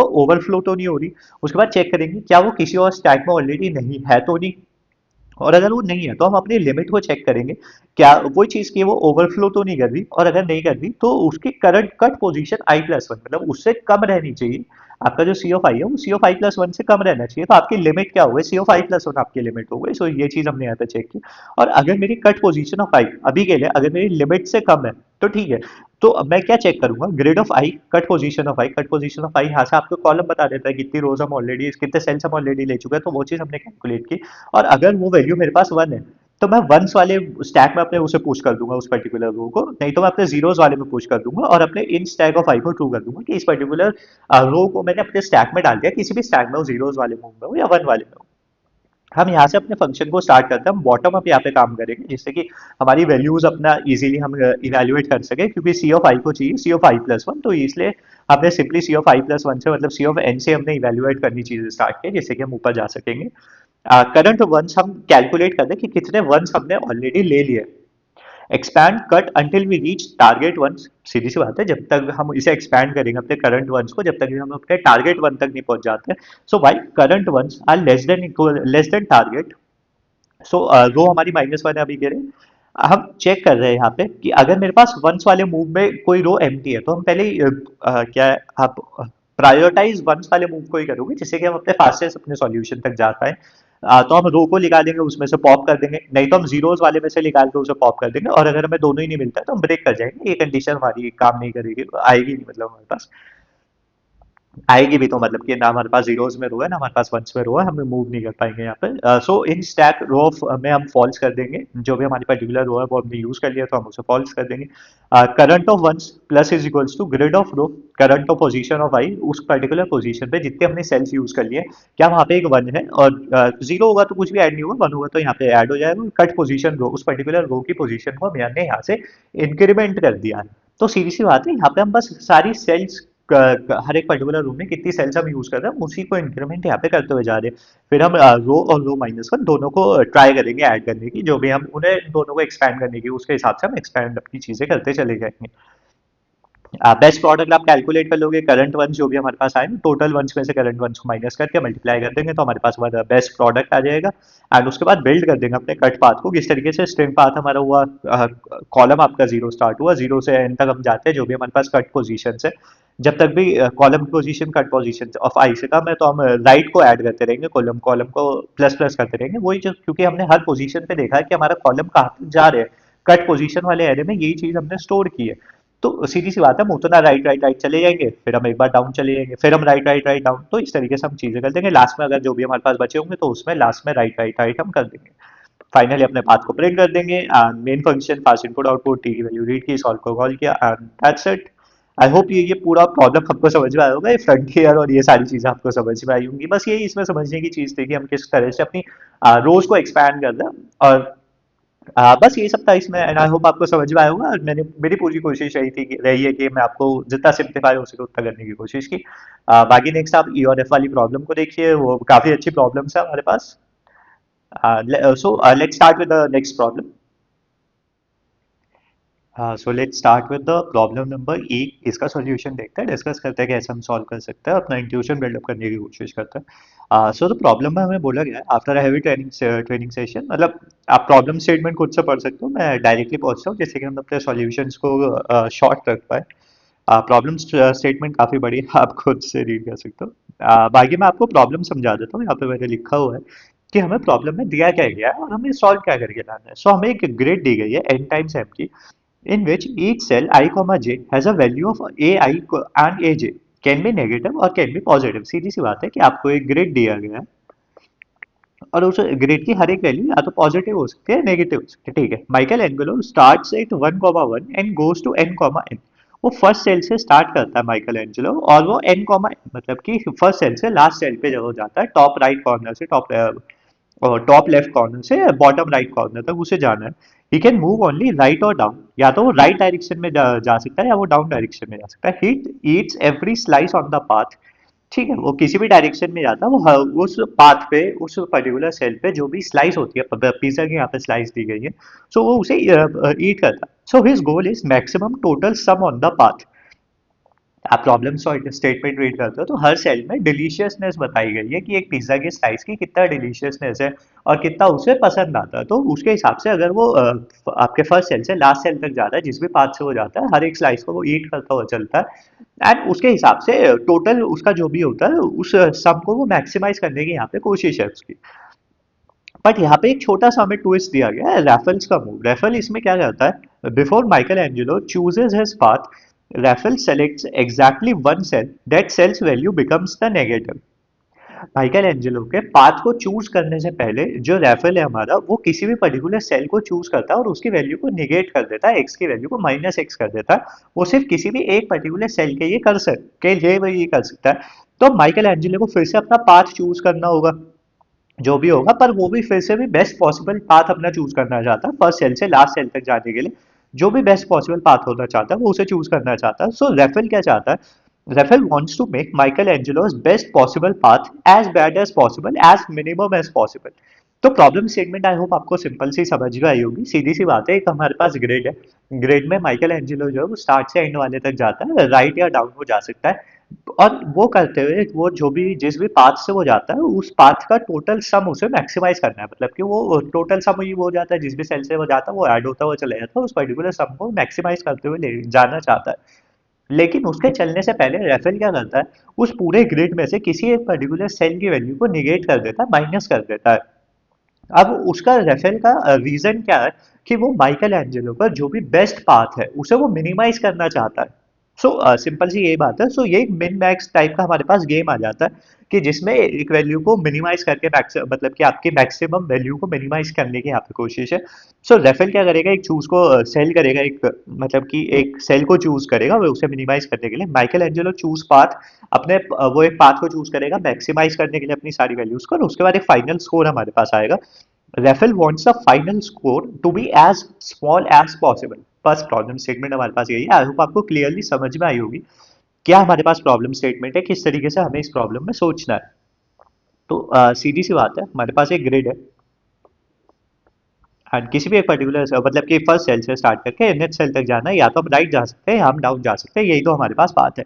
और ये करते हुए माइकल एंजेलो को क्या है, अपने पाथ को मैक्सिमाइज करना है, जो भी वो मतलब कि ईट करेगा, कलेक्ट करेगा, वो जैसे हमने गोल्ड वाली कुछ प्रॉब्लम्स हम पढ़ते हैं स्टार्टिंग में, डीएफएस वगैरह पढ़ते हैं, तो बहुत प्रॉब्लम हमारी सिंपल है। तो अगर हम यहाँ पे रेफल को इग्नोर करें, इफ वी इग्नोर रेफरल तो माइकल एंजेलो का जो भी पाथ होगा हमारा वो सिंपल, हम क्या है सिंपल यहाँ पे डीपी यूज कर सकते हैं। डीपी किस तरीके से, आप किसी भी सेल पे जाते हो, आप देखते हो कि आपके टॉप से या लेफ्ट से जिधर से भी आप मैक्सिमम वैल्यू ले सकते हो, इन दोनों में से आप मैक्सिमम वैल्यू लेते हो और इसी हिसाब से हम काम करते हैं। तो हम यहाँ पे दो डीपीज बना सकते हैं, DP of U and DP of down. ये आपके पास दो डीपीज हो जाएंगी किसी भी एक पर्टिकुलर सेल का मैक्सिमम पाथ चूज करने के लिए। मतलब कि अगर मैं चाहता हूँ कि मैं इस पर्टिकुलर सेल पे हूँ, आई कॉमा जे इस पर्टिकुलर सेल पे हूँ और मैं चाहता हूँ कि इस पर्टिकुलर सेल पे होते हुए मेरे पास क्या मैक्सिमम सम होगा। तो फॉर एग्जांपल अगर मैं इस पर्टिकुलर सेल पे हूँ आई कॉमा जे से, तो मैं डीपी ऑफ यू में क्या स्टोर करता हूँ कि यार 0,0 वाली सेल से या 1,1 वाली सेल से, हम यहाँ पे जीरो समझाने के लिए मैं आपको बता देता हूँ, 1,1 वाली सेल से इस आई कॉमा जे तक आने का जो भी मेरे पास मैक्सिमम वैल्यू है या मेरे पास जो भी बेस्ट स्कोर है, मैं वो डीपी ऑफ यू में मेरे पास स्टोर्ड है। डीपी ऑफ डी में मेरे पास क्या स्टोर्ड है कि इस पर्टिकुलर आई कॉमा जे सेल से एन कॉमा एम सेल तक जाने के लिए जो भी मेरे पास बेस्ट पॉसिबल स्कोर है, जो भी मेरे पास मैक्सिमम स्कोर है, इस तरह के हमने दो डीपी वेरिएबल्स हमने बना लिया। अभी के लिए हम रेफल को यहाँ पे इग्नोर कर रहे हैं, हम सिर्फ माइकल एंजेलो के पार्ट से देख रहे हैं कि अगर रेफल यहाँ पे इन्वॉल्व नहीं होता तो हर एक पर्टिकुलर सेल मेरी क्या बता रही होती। अगर मैं हर एक पर्टिकुलर सेल के पे जाकर ये पता करना चाहता हूँ कि अगर मैं इस पर्टिकुलर सेल को विजिट करता हूँ या इस पर्टिकुलर सेल पे हूँ तो मेरा मैक्सिमम पॉसिबल आंसर क्या होगा, ये किस तरीके से हेल्पफुल होती है हमारे पास चीज़ है वो आगे हमें समझ में आएंगी। बट इंट्यूशन हमारे यही होता है कि यार एक बार हमें ये तो पता चले कि मैक्सिमम क्या हो सकता है, मैक्सिमम पॉसिबल पाथ हमारे पास क्या हो सकता है। तो अगर हम यहाँ पे देखें जो भी मेरे पास डीपी ऑफ आई कॉमा जे वाली सेल है, इसमें सिंपल मैं जो भी ये डीपी ऑफ यू से मेरे पास आंसर आता है आई कॉमा जे पर प्लस करता हूँ डीपी ऑफ डी से जो भी मेरे पास आंसर आता है एंड सिंपली एक बार माइनस कर दूंगा इफ आई कॉमा जे से, क्योंकि दोनों में ये दोनों में ये वैल्यू इन्वॉल्व होगी डीपी ऑफ यू में भी और डीपी ऑफ डी में भी। सिंपल हमने कुछ भी यहाँ पे नहीं किया है, हम आई कॉमा जे वाली सेल पे थे, हमने देखा कि यार 1,1 से यहाँ तक आने का बेस्ट पॉसिबल पाथ क्या है और यहाँ से एन कॉमा एन तक जाने का हमारे पास बेस्ट पॉसिबल पाथ क्या है। हमने बस वो सम किया है जिससे कि हमें पता लग सके कि यार इस पर्टिकुलर सेल पे होते हुए मेरे पास क्या मैक्सिमम स्कोर अटेन किया जा सकता है, क्या मैक्सिमम स्कोर मेरे पास पॉसिबल है। वो चीज़ हमने यहाँ पे देखी, पर वो सिंपली आप बहुत ही क्लासिक डीपी है यार हमारे पास ये, हम इसे क्लासिक डीपी बोल सकते हैं जिसकी मदद से हम इस चीज़ को सॉल्व कर सकते हैं और देख सकते हैं। तो अब यहाँ पर हमारे पास जो प्रॉब्लम स्टेटमेंट आती है कि हम यहाँ पे जो भी आपका रेफरल है उसके भी उसे इंट्रोड्यूस करते हैं। We will introduce this constant constraint. अब ये हमारे पास क्या करेगा, यानी किसी भी x की वैल्यू को, मतलब किसी भी a ऑफ i की वैल्यू को लेगा और उसे निगेट कर देगा, माइनस कर देगा, जिससे कि वो पॉसिबल जो भी हमारा पाथ है उसे कम से कम कर पाए। अब ये वाली चीज होते ही यार अब जो मेरे पास माइकल एंजेलो था, माइकल एंजेलो के पास जो है हमारे पास दो ऑप्शंस हो जाते हैं। पहला ऑप्शन उसके पास क्या होगा, आई होप आपको ये डीपी वाला तो सॉल्यूशन समझ में आ रहा होगा। जब भी हमें ग्रिड दिखती है, पाथ्स वगैरह दिखते हैं ग्रिड में, तो हमारा दिमाग सीधा ग्रिड पे जाता है और बेस्ट पॉसिबल सिनेरियोज हमारे वहीं से निकल के आते हैं। बट हम यहाँ पे बस उसे रेफल की चीज में किस तरीके से हम ऑप्टिमाइज कर सकते हैं, बस यहीं पे वो थोड़ी सी ट्रिक हमें देखनी होगी। और अगर आप थोड़ा सा भी सोचोगे तो वो अपने आप आ जाती है, नेचुरली आपके सामने आ जाती है वो सारी चीजें खुलकर। और मेरी कोशिश है कि मैं आपको उसी तरीके से बता भी पाऊँ ये सब। रेफल मिनिमाइज करना चाहेगा वैल्यूज को, ठीक है। अब ऑप्शन वन क्या होगा माइकल एंजेलो के पास कि यार अगर आई कॉमा जे फॉर एग्जांपल, हमने मान लिया कि यार रेफल ने आई कॉमा जे जो सेल थी हमारी उसे मतलब कि करप्ट कर दिया। हाँ, I think we can use the word corrupt है, उसने सिंपल सी बात है कि उसे आई कॉमा जे वाली सेल को करप्ट कर दिया। अब उसे करप्ट करने के बाद माइकल एंजेलो के पास ऑप्शन वन है कि he will still go through this particular cell, कि वो इस पर्टिकुलर सेल से अब भी जाएगा, ये इसके पास एक ऑप्शन है। और सेकंड ऑप्शन उसके पास ये है that simply ignore this particular cell complete. यही उसके बाद दो ऑप्शन है, सीधी सी बात है कि यार अगर हम ऑप्शन वन की बात करते हैं, मतलब कि वही है कि यार या तो जो भी सेल रेफर ने चूज किया या तो वो उससे जाएगा, पास थ्रू करेगा, वो नहीं तो वो पास थ्रू नहीं करेगा। तो अगर हम इस वाली ऑप्शन वन की बात देखें, ऑप्शन वन की अगर हम बात देखें तो वो पास थ्रू कर रहा है। तो उस पास थ्रू में उसके पास बेस्ट पॉसिबल आंसर क्या हो सकता है, उसके पास बेस्ट पॉसिबल आंसर सिंपली एक ही हो सकता है कि यार जो भी हमने उस particular I comma J cell से हमने जो पहले सॉल्यूशन निकाला था उससे हमारे पास एक फाइनल वैल्यू आ गई थी कि यार मैक्स बिफोर करप्शन उसके पास क्या था कि अभी तक वो सेल जो है वो करप्ट नहीं हो, तो उस पर्टिकुलर सेल से हमारे पास फाइनल आंसर तक जाने के लिए क्या हमारे पास मैक्सिमम पॉसिबल आंसर हो सकता है वो। और क्योंकि अब वो करप्ट हो चुकी है सेल, तो हम यहाँ से उस -2 और उस पर्टिकुलर वैल्यू को निगेट कर देंगे 2 बार। अब -2 क्यों करते हैं? सिंपल मैथमेटिक्स है यार, आई होप आप समझ पा रहे होगे। -2 पर्टिकुलर वैल्यू हमने क्यों की, क्योंकि हम सम करते हुए आ रहे थे, एंड अब क्योंकि वो वैल्यू मेरी प्लस ए पे सॉर्टेड थी, अब मुझे वो निगेट भी करनी है और फिर उसे वो ऐड करना है, 2 बार हो जाता है, तो वो चीज़ है, इसलिए हमने क्या 2 टाइम्स उसे माइनस किया है उस पर्टिकुलर वैल्यू को। तो उस तरीके से पास्ट फ्लो वाली चीज़ तो हम इजीली कैलकुलेट कर पाते हैं कि यार ठीक है, वो पास्ट फ्लो तो आप उस पर्टिकुलर सेल से कर ही रहे, और वो करप्ट भी हो चुकी है, तो जो भी उसका पर्टिकुलर सेल का कॉन्ट्रीब्यूशन था हमने उसे निगेट कर दिया, वहां से रिमूव कर दिया, और जो उसका नया कंट्रीब्यूशन था वो यहाँ पे हमने सब अप कर दिया। तो इस तरीके से हमारे पास पास फ्लो से ऑप्शन 1 तो हमें क्लियरली समझ में आता है, वो डीपी का ट्रांजिशन भी हमें वहां से समझ में आ जाता है। लेकिन जब हम ऑप्शन 2 की तरफ जाते हैं तो थोड़ी सी क्रिटिकल हो जाती है चीजें, that we have to now ignore this and go with different best path. अब ये जो डिफरेंट बेस्ट पाथ है, इसे कैसे हम फाइंड आउट करेंगे, ये सबसे बड़ा यहाँ पे पॉइंट होता है। तो यहाँ पे हम थोड़ा सा एक ज्योमेट्रिकल इंटरप्रिटेशन का यूज करते हैं, तो मतलब इतना बेसिक है कि आप मतलब कि हम जब ये डीपीआर ग्रिड्स वगैरह पढ़ने शुरू करते हैं तो हमें सबसे पहले हम उसी चीज को पढ़ते हैं। कैसे, आप एक चीज ये समझिएगा, हमारे पास मूवमेंट्स किस तरीके से, हमारे पास जो मूवमेंट्स है वो या तो राइट है मेरे पास मूवमेंट, या मेरे पास डाउन है। तो ये राइट या डाउन वाले मूवमेंट को ध्यान में रखते हुए हम ये देखते हैं कि यार मैं किस पर्टिकुलर सेल पे फॉल करूंगा, या किस पर्टिकुलर मेरी कौन सी नेक्स्ट सेल होगी, वो हम कैसे फाइंड आउट कर सकते हैं। तो मैं आपको थोड़ा सा डायग्राम बना के दिखाता हूँ। अगर मेरे पास कुछ इस तरीके से सेल्स है,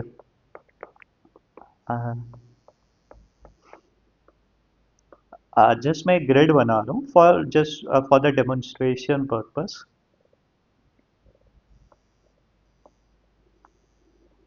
ठीक है।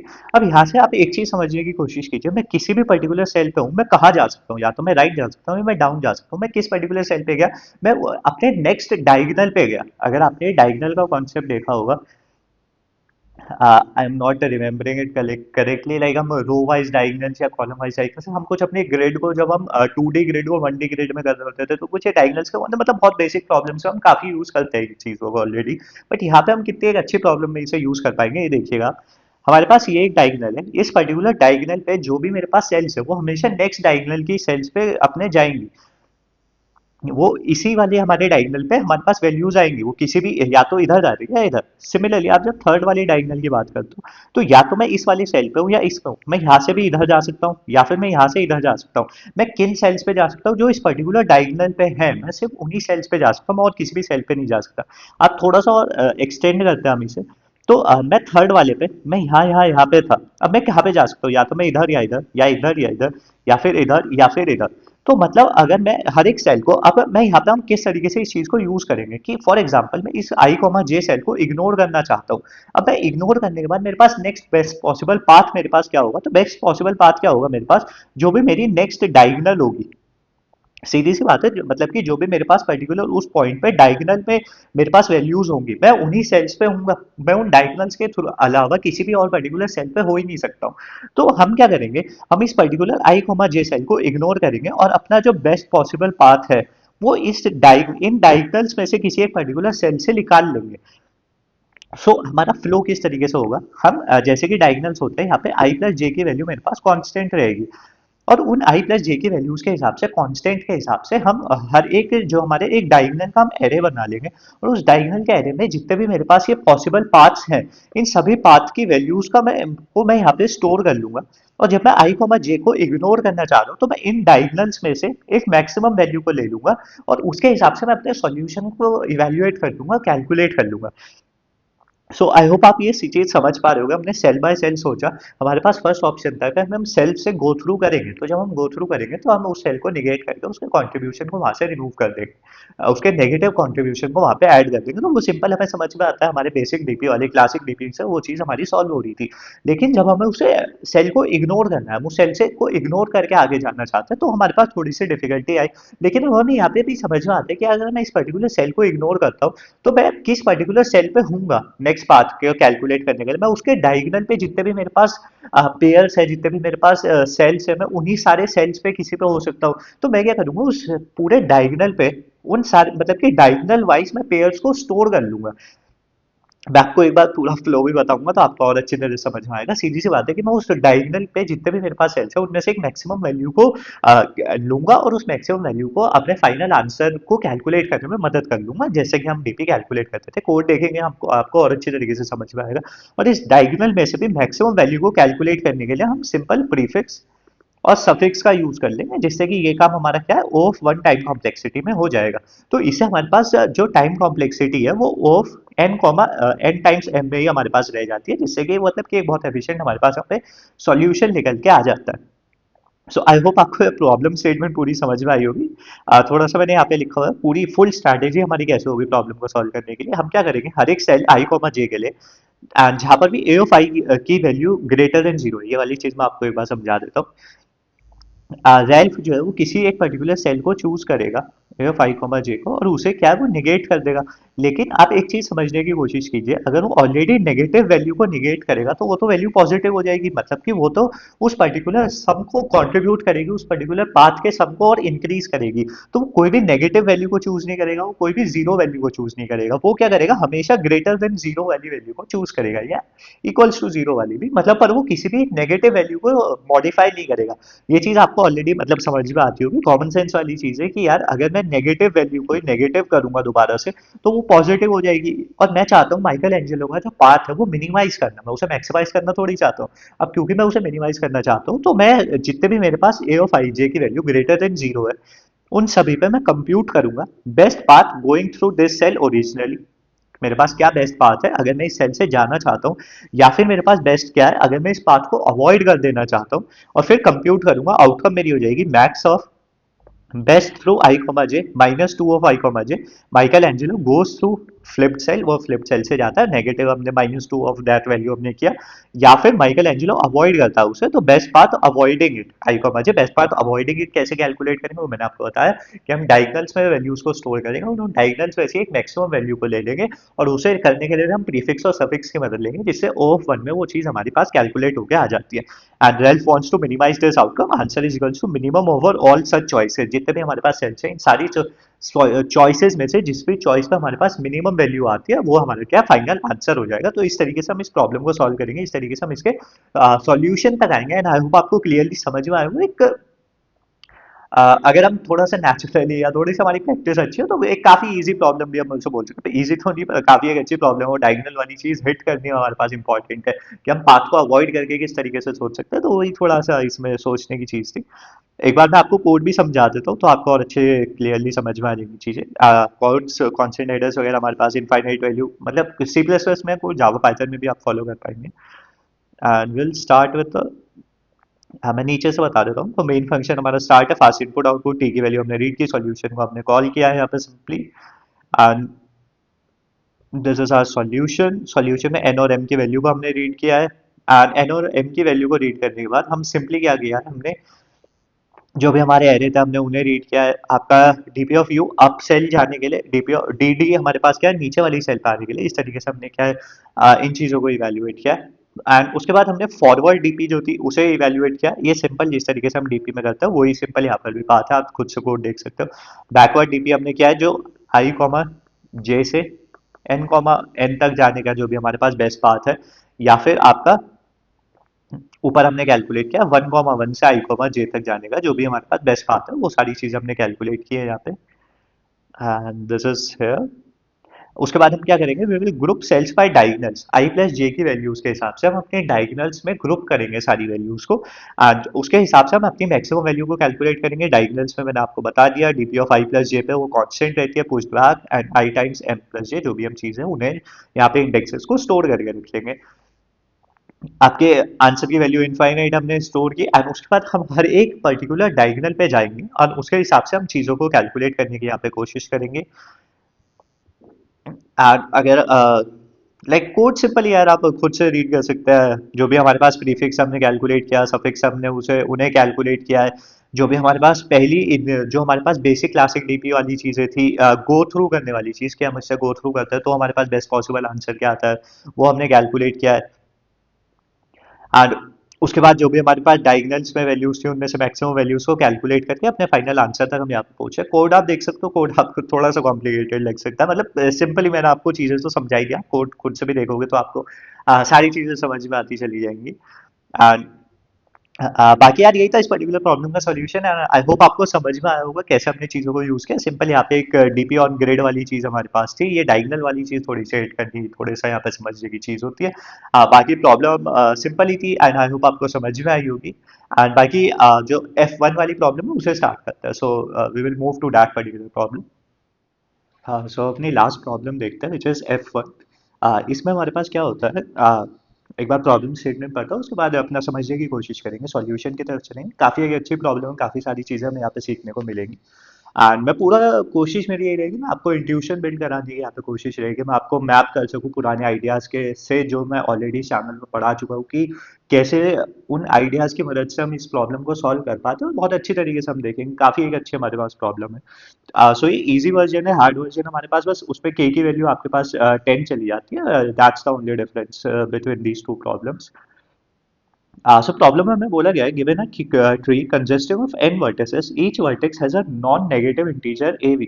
सीधी सी बात है, एक आपको ट्री दिया गया है जिसके अंदर n vertices है एंड हर एक vertices के ऊपर एक वैल्यू लिखी गई which is A of B, मतलब कुछ एक वैल्यू, कुछ भी एक नंबर वहां पे हमारे पास return. You are also given K distinct non negative integers, हमारे पास के जो है नॉन नेगेटिव इंटीजर्स भी दिए गए हैं। We will call a set of edges beautiful if after removing these edges from the tree splits into connected components। ठीक है, हमारे पास एक ब्यूटीफुल एजेस का सेट यहाँ पे बताया गया कि एक सेट ऑफ एजेस ब्यूटीफुल कब होती है कि जब हम उन सारी एजेस से अपने ट्री को स्प्लिट करते हैं, कट करते हैं, तो वो डिफरेंट कनेक्टेड कंपोनेंट्स में ब्रेक हो जाता है। ठीक है, धीरे धीरे ऐसे ही समझने की कोशिश करते हैं। wherein each component the bitwise XOR of all the numbers a of b in that component belongs to the set b। मतलब कि सीधी सी बात है, एक ट्री था हमारे पास। कोई भी हमारे पास एक ट्री हो सकता है, किसी भी फॉर्म का हमारे पास ट्री हो सकता है, और एक सेट ऑफ एजेस हमने यहाँ से रिमूव की। कुछ भी हमारे पास यहाँ पे सेट ऑफ एजेस हो सकती है, ये हो सकती है, ये हो सकती है। और इन सेट ऑफ एजेस को रिमूव करने के बाद हमें ये बताना है कि मतलब कि मतलब उस सेट ऑफ एजेस पे अगर हम ब्रेक करते हैं तो हमारे पास क्या है, कनेक्टेड कंपोनेंट्स बन जाएंगे। और उन जो भी हमारे पास कनेक्टेड कंपोनेंट्स बनेंगे, उस हर एक पर्टिकुलर कनेक्टेड कंपोनेंट के अंदर जितने भी मतलब कि जितने भी आपके पास वहाँ पे नोड्स होंगे, उन सभी नोड्स का एक्सॉर जो हम करेंगे वो इस पर्टिकुलर सेट बी के किसी एलिमेंट में होना चाहिए, B2 B3 B4, क्योंकि हमारे पास चार ही वैल्यूज है। मतलब कि हर एक कनेक्टेड कंपोनेंट जो भी हमारे पास आता है उसके ऑल लाइक सीधी बात वो कि आप सारे नोड्स का एक्सॉर करते हो तो उन सारे नोड्स के एक्सॉर की वैल्यू इनमें से किसी वैल्यू के इक्वल आती है, तो वो मतलब कि हम उसे स्प्लिट कर सकते हैं। अगर वैल्यू इक्वल नहीं आती है तो उस पर्टिकुलर पॉइंट ऑफ टाइम पे हम उसे स्प्लिट नहीं कर पाएंगे। तो हमें यही बताना है, you need to count the number of beautiful sets of edges in the tree कि इस पर्टिकुलर ट्री में हमारे पास कितने number of beautiful sets of edges है, कितने सेट ऑफ एजेस हमारे पास है कि वही हमें ये पूरा काउंट यहाँ पे बताना होगा कि हम कितने ब्यूटीफुल सेट ऑफ एजेस हमारे पास है कि हम अपने पर्टिकुलर किसी भी ट्री को अगर हम ब्रेक करते हैं, स्प्लिट करते हैं, पार्टीशन करते हैं, आप जो भी बोलना चाहो, आप पर्टिकुलर एक एज को अगर फॉर एग्जांपल मैं इस एज को कट करता हूँ तो ये मेरे पास कनेक्टेड कंपोनेंट हो गया, ये मेरे पास कनेक्टेड कंपोनेंट हो गया। तो इन दोनों के एक्सॉर वैल्यूज मतलब कि जो भी इसके अंदर सारी वैल्यूज है, फॉर एग्जांपल यहाँ पे अगर 2 3 4 है तो A of 2 XOR A of 3 XOR A of 4 should belong in that particular B set, कि हमारे पास जो पर्टिकुलर बी सेट है जिसके अंदर हमारे पास ये चार वैल्यूज दी गई, इन्हीं में से किसी वैल्यू के इक्वल वो यहाँ पे होना चाहिए। सिमिलर इस वाले सेट के लिए फॉर एग्जांपल अगर यहाँ पे हमारे पास ये 1 और 5 है तो A1 एक्सॉर A5, हमारे पास एक it the XOR of these two value should like belongs to that particular set B. तो बस इसी चीज का हमें यहाँ पे काउंट बताना है। तो अगर आप यार अगर हम वो एक फर्स्ट प्रिंसिपल बेसिस से एक इंट्यूशन डेवलप करते हो, अगर इस प्रॉब्लम को देखते हैं कि यार अगर मेरे पास सामने कॉन्टेस्ट में आती है तो मैं किस तरीके से सोचूंगा। अब सीधी सी बात यार मेरे पास आती है कि यार मेरे पास एक ट्री है जिसके अंदर मेरे पास मल्टीपल एजेस है, और मेरे पास यार जहां से मुझे एक चीज समझ में आ रही है, since I have to split this tree, split this tree into connected components, beautiful connected components. उस चीज को बाद में सोचेंगे, पर मुझे कनेक्टेड कंपोनेंट्स में स्प्लिट करना है। अब स्प्लिट करने के लिए मुझे एजेस को कट करना होगा। तो अब मेरे पास जो भी हर एक पर्टिकुलर एज है, for each edge, for each particular edge we have two options. सीधी सी बात है कि हमारे पास दो ऑप्शन है। क्या ऑप्शन है कि यार या तो मैं इस पर्टिकुलर एज को कट कर देता हूँ, नहीं तो मैं इसे कीप करता हूँ, मतलब कि इसे स्टे रखता हूँ कि मैं इसे कट नहीं कर रहा हूँ, मैं इसे रखता हूँ। तो यही हमारे पास यार, इसी तरीके से हम सोचते हैं कि यार जितने भी मेरे पास पॉसिबिलिटीज हो सकते हैं, मैं उन सभी पॉसिबिलिटीज को आइट्रेट करने की कोशिश कर रहा हूँ। मैं उन सभी पॉसिबिलिटीज को देखना चाह रहा हूँ कि कब मेरे पास आंसर आएगा, किस फॉर्म में मेरे पास आंसर आएगा। पर अगर आप इस चीज को देखोगे, मेरे पास यहाँ पे एन वर्टिसेस है, और अगर मैं इस तरीके से जाता हूँ, मैं इन सारी पॉसिबिलिटीज को देखता हुआ जाता हूँ, तो two to the power N minus one possibilities मेरे पास हो जाएंगी। इतनी सारी चीजें मुझे चेक करनी पड़ जाएंगी। तो ये तो मेरे पास सीधा सा मुझे समझ में आता है कि यार ये तो इम्पॉसिबल, कि यार ये वाली चीज तो मेरे पास नहीं हो सकती, मतलब कि वो ब्रूट फोर्स सॉल्यूशन मेरे पास यहाँ पे नहीं हो सकता। क्यों नहीं हो सकता? क्योंकि यार इतनी सारी पॉसिबिलिटीज, टू की पावर एन माइनस वन बहुत बड़ा हो जाएगा, टू की पावर 400 ही बहुत बड़ा हो जाता है, for example, just for example. N की वैल्यू 10⁵ है, तो ये तो फिजिबल हमारे पास ही है। तो अब यहाँ से हमारे पास जो नेक्स्ट कॉन्सेप्ट आता है, वो सीधा सा हमारे पास यार एक चीज समझ में आती है कि यार मैं किसी तरीके से यहाँ पे डीपी लगा लूँ। डीपी क्यों क्यों हमारे दिमाग में आता है कि यार अगर मैं, सोचने की बात है, जो मेरा पर्टिकुलर पूरा बड़ा सब ट्री है, जो मेरा पूरा ट्री है, क्या मैं उसे सब ट्रीज में सोच सकता हूँ? क्या मैं हर एक पर्टिकुलर सब ट्री का आंसर निकाल के ले आता हूँ और फिर उसे अपने फाइनल आंसर में मर्ज कर दूंगा? फॉर एग्जाम्पल कि मेरे पास अगर नोट्स है, मेरे पास यू और वी एज है, मैं इस पर्टिकुलर एज के बारे में सोच लेता हूँ कि यार वी का जो भी सब ट्री होगा, एंड फॉर एग्जाम्पल यू मेरा पेरेंट है और ये इसका चाइल्ड है। ये पेरेंट चाइल्ड रिलेशनशिप वाली जो चीज होती है, जो डीपी ऑन ट्रीज में, मैंने आपको पूरी सीरीज आप वहां से देख सकते हो, मैंने बहुत अच्छे तरीके से पढ़ाया हुआ आपको वहाँ पे। तो मैं यार ये वाली चीज समझ सकता हूँ कि यार मैं डीपी ऑन ट्रीज वाली चीज यहाँ पे लगा सकता हूँ कि यार यू और बी वाले जो मेरे पास सब ट्रीज है, मैं उन्हें एक एक सब ट्री को सॉल्व करता हूँ, ऊपर चलता हूँ। तो कैसे हम इसे सोच सकते हैं? सीधी सी बात है कि यार मैं जो डीपी ऑफ यू है, उसमें मैं स्टोर कर सकता हूँ number of ways to split, मतलब कि जो भी मेरे पास काउंट है, simple count of beautiful sets of edges, beautiful sets of edges, जो भी मेरे पास सेट ऑफ एजेस है, उनका काउंट मैं यहाँ पे स्टोर कर लेता हूँ। कि जो भी मेरे पास काउंट आता है हर एक पर्टिकुलर नोड का, और उसके बाद में ट्रांजिशन के बारे में सोच लूंगा कि यार अगर मुझे यहाँ तक के का पता है, इसके सब ट्री का मुझे आंसर पता है, तो मैं इसके पेरेंट, जो पेरेंट चाइल्ड रिलेशनशिप की मदद से मैं उसके पेरेंट का आंसर भी कर पाऊंगा। तो इस तरीके से मैं एक छोटी सब प्रॉब्लम से, मतलब कि मैं अपने लीफ नोड से स्टार्ट करके मैं ऊपर की तरफ चलता चला जाऊंगा, मतलब कि वो बॉटम अप वाला यहाँ पे मैं काम कर सकता हूँ, बॉटम अप डीपी वाला मैं यहाँ पे काम सोच सकता हूँ, कर सकता हूँ। लेकिन इतना भी इजी नहीं है यार, प्रॉब्लम हमारे पास बहुत अच्छी प्रॉब्लम है। तो कैसे ये प्रॉब्लम थोड़ी सी और डिफिकल्ट होगी, मैं आपको बस एक ऊपर से आइडिया दे रहा हूँ कि यार मेरा इंट्यूशन क्या होना चाहिए, क्या मेरा दिमाग में चल रहा होना चाहिए इस पर्टिकुलर पॉइंट ऑफ टाइम में, जिससे कि मैं सिंप्लीफाई कर सकूँ प्रॉब्लम को। आपने देखा कि यार हमने सारी पॉसिबिलिटीज को देखा और हमें समझ में आया कि यार या तो मैं एच को कट करूंगा या मैं नहीं करूंगा। वो मेरे पास सबसे एक अच्छी सॉल्यूशन की तरफ मेरे पास लेके जा रहा है, क्योंकि मैं प्रॉब्लम को क्या है, जितना छोटा हो सकता है उतना मैं वहाँ पे कर पा रहा हूँ। बट अब यहाँ पर भी सोचने की बात वही आती है कि यार सारी पॉसिबिलिटीज मैं मर्ज नहीं करूंगा, मैं डीपी का यूज करता हूँ, डीपी ऑन ट्रीज वाला कॉन्सेप्ट मैं यहाँ पे यूज करता हूँ। और मैं हर एक पर्टिकुलर नोड के हिसाब से सोचने की कोशिश करता हूँ कि जो भी मेरे पास हर एक पर्टिकुलर एज है, तो यही से मेरे पास वही ट्रांजिशन मेरा क्लियर हो जाता है कि या तो मैं एच को कट करूंगा, या फिर मैं एच को कट नहीं करूंगा, मैं उसे एज इट इज रखूंगा। तो मेरे पास किस तरीके के डीपी ट्रांजिशन होंगे, वो मैं यहाँ पे सोचूंगा। सो आई होप आपको एक बड़ा हाई लेवल ओवरव्यू प्रॉब्लम का लग गया होगा कि हम प्रॉब्लम को सॉल्व किस तरीके से करने वाले हैं। तो यही हमारे पास एक आइडिया, इसी आइडिया को हम क्या एग्जीक्यूट करेंगे, इसी आइडिया को एक्सपैंड करते हुए आगे चलेंगे। अब सोचते हैं यार कि जो मेरे पास एक पर्टिकुलर ट्री था, फॉर एग्जाम्पल यू है मेरे पास, we call it subtree rooted at U. ये एक मेरे पास सब ट्री है। इसके कुछ चाइल्ड्स हो सकते हैं, U1 U2 U3 up to and so on में, क्या यू एन तक, मतलब कि यू के तक, यू एम यूज कर लेते हैं क्योंकि के भी हमारे पास प्रॉब्लम में यूज हुआ हुआ है। सो मतलब कुछ इसके पास एम नंबर ऑफ चाइल्ड्स है, और ये जो मेरे पास पर्टिकुलर ट्री है, ये सब ट्री मेरा क्या है, रूटेड है यू पे, और इसका एक पेरेंट होगा वी। सीधी सी बात, मतलब कि यू भी हम पेरेंट्स में इंटरसेक्ट कर सकते हैं। बट आई होप आपको समझ में आया होगा कि मैं बस आपको एक डायग्राम से यहाँ पे बताने की कोशिश कर रहा हूँ कि यार ये जो मेरे पास सब ट्री है, ये रूटेड है यू है, और इसके मैं कैलकुलेट करने की कोशिश करूंगा। अब जो हमारे पास कंस्ट्रेंट था, हमारे पास कंस्ट्रेंट क्या था, एक ब्यूटीफुल कनेक्टेड सेट्स जो भी हमारे पास थी, उसमें क्या होना चाहिए, XOR of all values, XOR of all values should be equal, should belongs to set, वो उस पर्टिकुलर सेट बी में बिलोंग करना चाहिए।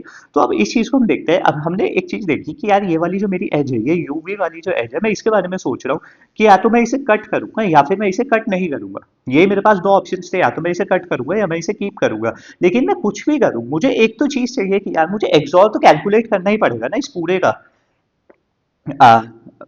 लाइक यहाँ से हम समझ सकते हैं, we have to find a way to calculate XOR of all the subtree, जो भी आपका like all the values in subtree rooted at U, जो भी मेरा सब ट्री है जो कि रूटेड एट यू पे, उस पूरे के इन सभी वैल्यूज का एक्सॉर तो मुझे कैलकुलेट करके लाना ही पड़ेगा। एक तो ये चीज मेरे पास आती है, लेकिन ये इतना भी सिंपल नहीं है। क्यों ये इतना भी सिंपल नहीं है? क्योंकि आप सीधा बोल सकते हो कि यार मैं सारी वैल्यूज के एक्सॉर को क्या प्री कंप्यूट करके स्टोर कर सकता हूँ। पर आपको यहाँ पे एक चीज समझनी होगी कि यार जो मेरा ये पर्टिकुलर सब ट्री है, इसमें मेरे पास दो तरह के कंपोनेंट्स है। किस तरीके से? दो तरह के मेरे पास कंपोनेंट्स है। अगर मैं U1, U2 एंड U3 की यहाँ पे बात कर रहा हूँ, तो मेरे पास यहाँ पे दो तरह के कंपोनेंट्स बन के आ रहे हैं। दो तरह के कंपोनेंट्स किस तरीके से आ रहे हैं? एक तो मेरे पास आ रहा है यार कट ऑफ कंपोनेंट्स है, और एक मेरे पास कंपोनेंट है कंटेनिंग यू। इस तरह के मेरे पास दो कंपोनेंट्स हो रहे हैं। कट ऑफ कंपोनेंट्स किस तरीके से बात? क्योंकि मुझे एजेस को कट करना है। तो मेरे पास ऐसा तो है नहीं कि यार कोई भी एज मेरे पास कटेड नहीं होगी। हो सकता है ये वाली पर्टिकुलर एज मेरे पास कट हो, ये वाली पर्टिकुलर एज मेरे पास कट हो। तो यहाँ पे मेरे पास कट ऑफ कंपोनेंट्स कितने हो गए? U1 वाला मेरे पास कट ऑफ हो गया, U3 वाला मेरे पास कट ऑफ हो गया, और कंपोनेंट्स कंटेनिंग यू मेरे पास क्या हो गया? ये हो गया। मतलब कि U2 वाला एक मेरे पास हो गया कंपोनेंट जो कि कंटेन कर रहा है इस पर्टिकुलर यू को। तो यहाँ से मेरे पास क्या है? दो तरह के एजेस हो गए। और अगर मैं इससे किसी पर्टिकुलर वी से इसे मतलब इसे किसी पर्टिकुलर इसके पेरेंट से कनेक्ट करने की कोशिश करूंगा और वो काम करने की कोशिश करूंगा, तो मुझे इन दोनों कंपोनेंट्स के बारे में पता होना चाहिए। क्यों मुझे पता होना चाहिए? क्योंकि जब मैं इसे कनेक्ट करूंगा तो ये मेरे पास पूरा सब ट्री हो जाएगा विच कंटेन्स वी, और मुझे इस पूरे का एक्सॉर कैलकुलेट करके लाना पड़ेगा। और जो मेरे पास कट ऑफ कंपोनेंट्स है, मुझे उनका भी एक्सॉर कैलकुलेट करना पड़ेगा। सीधी सी बात है यार, हमें समझ में आती है कि कैसे हम इस चीज को कर सकते हैं। मतलब कि आई होप आपको मैं स्टेप बाय स्टेप ही समझाने की कोशिश कर रहा हूँ। आपको पहले समझ में आया होगा कि यार मुझे कट ऑफ कंपोनेंट्स है यहाँ पे, और कंपोनेंट्स कंटेनिंग यू है मेरे पास।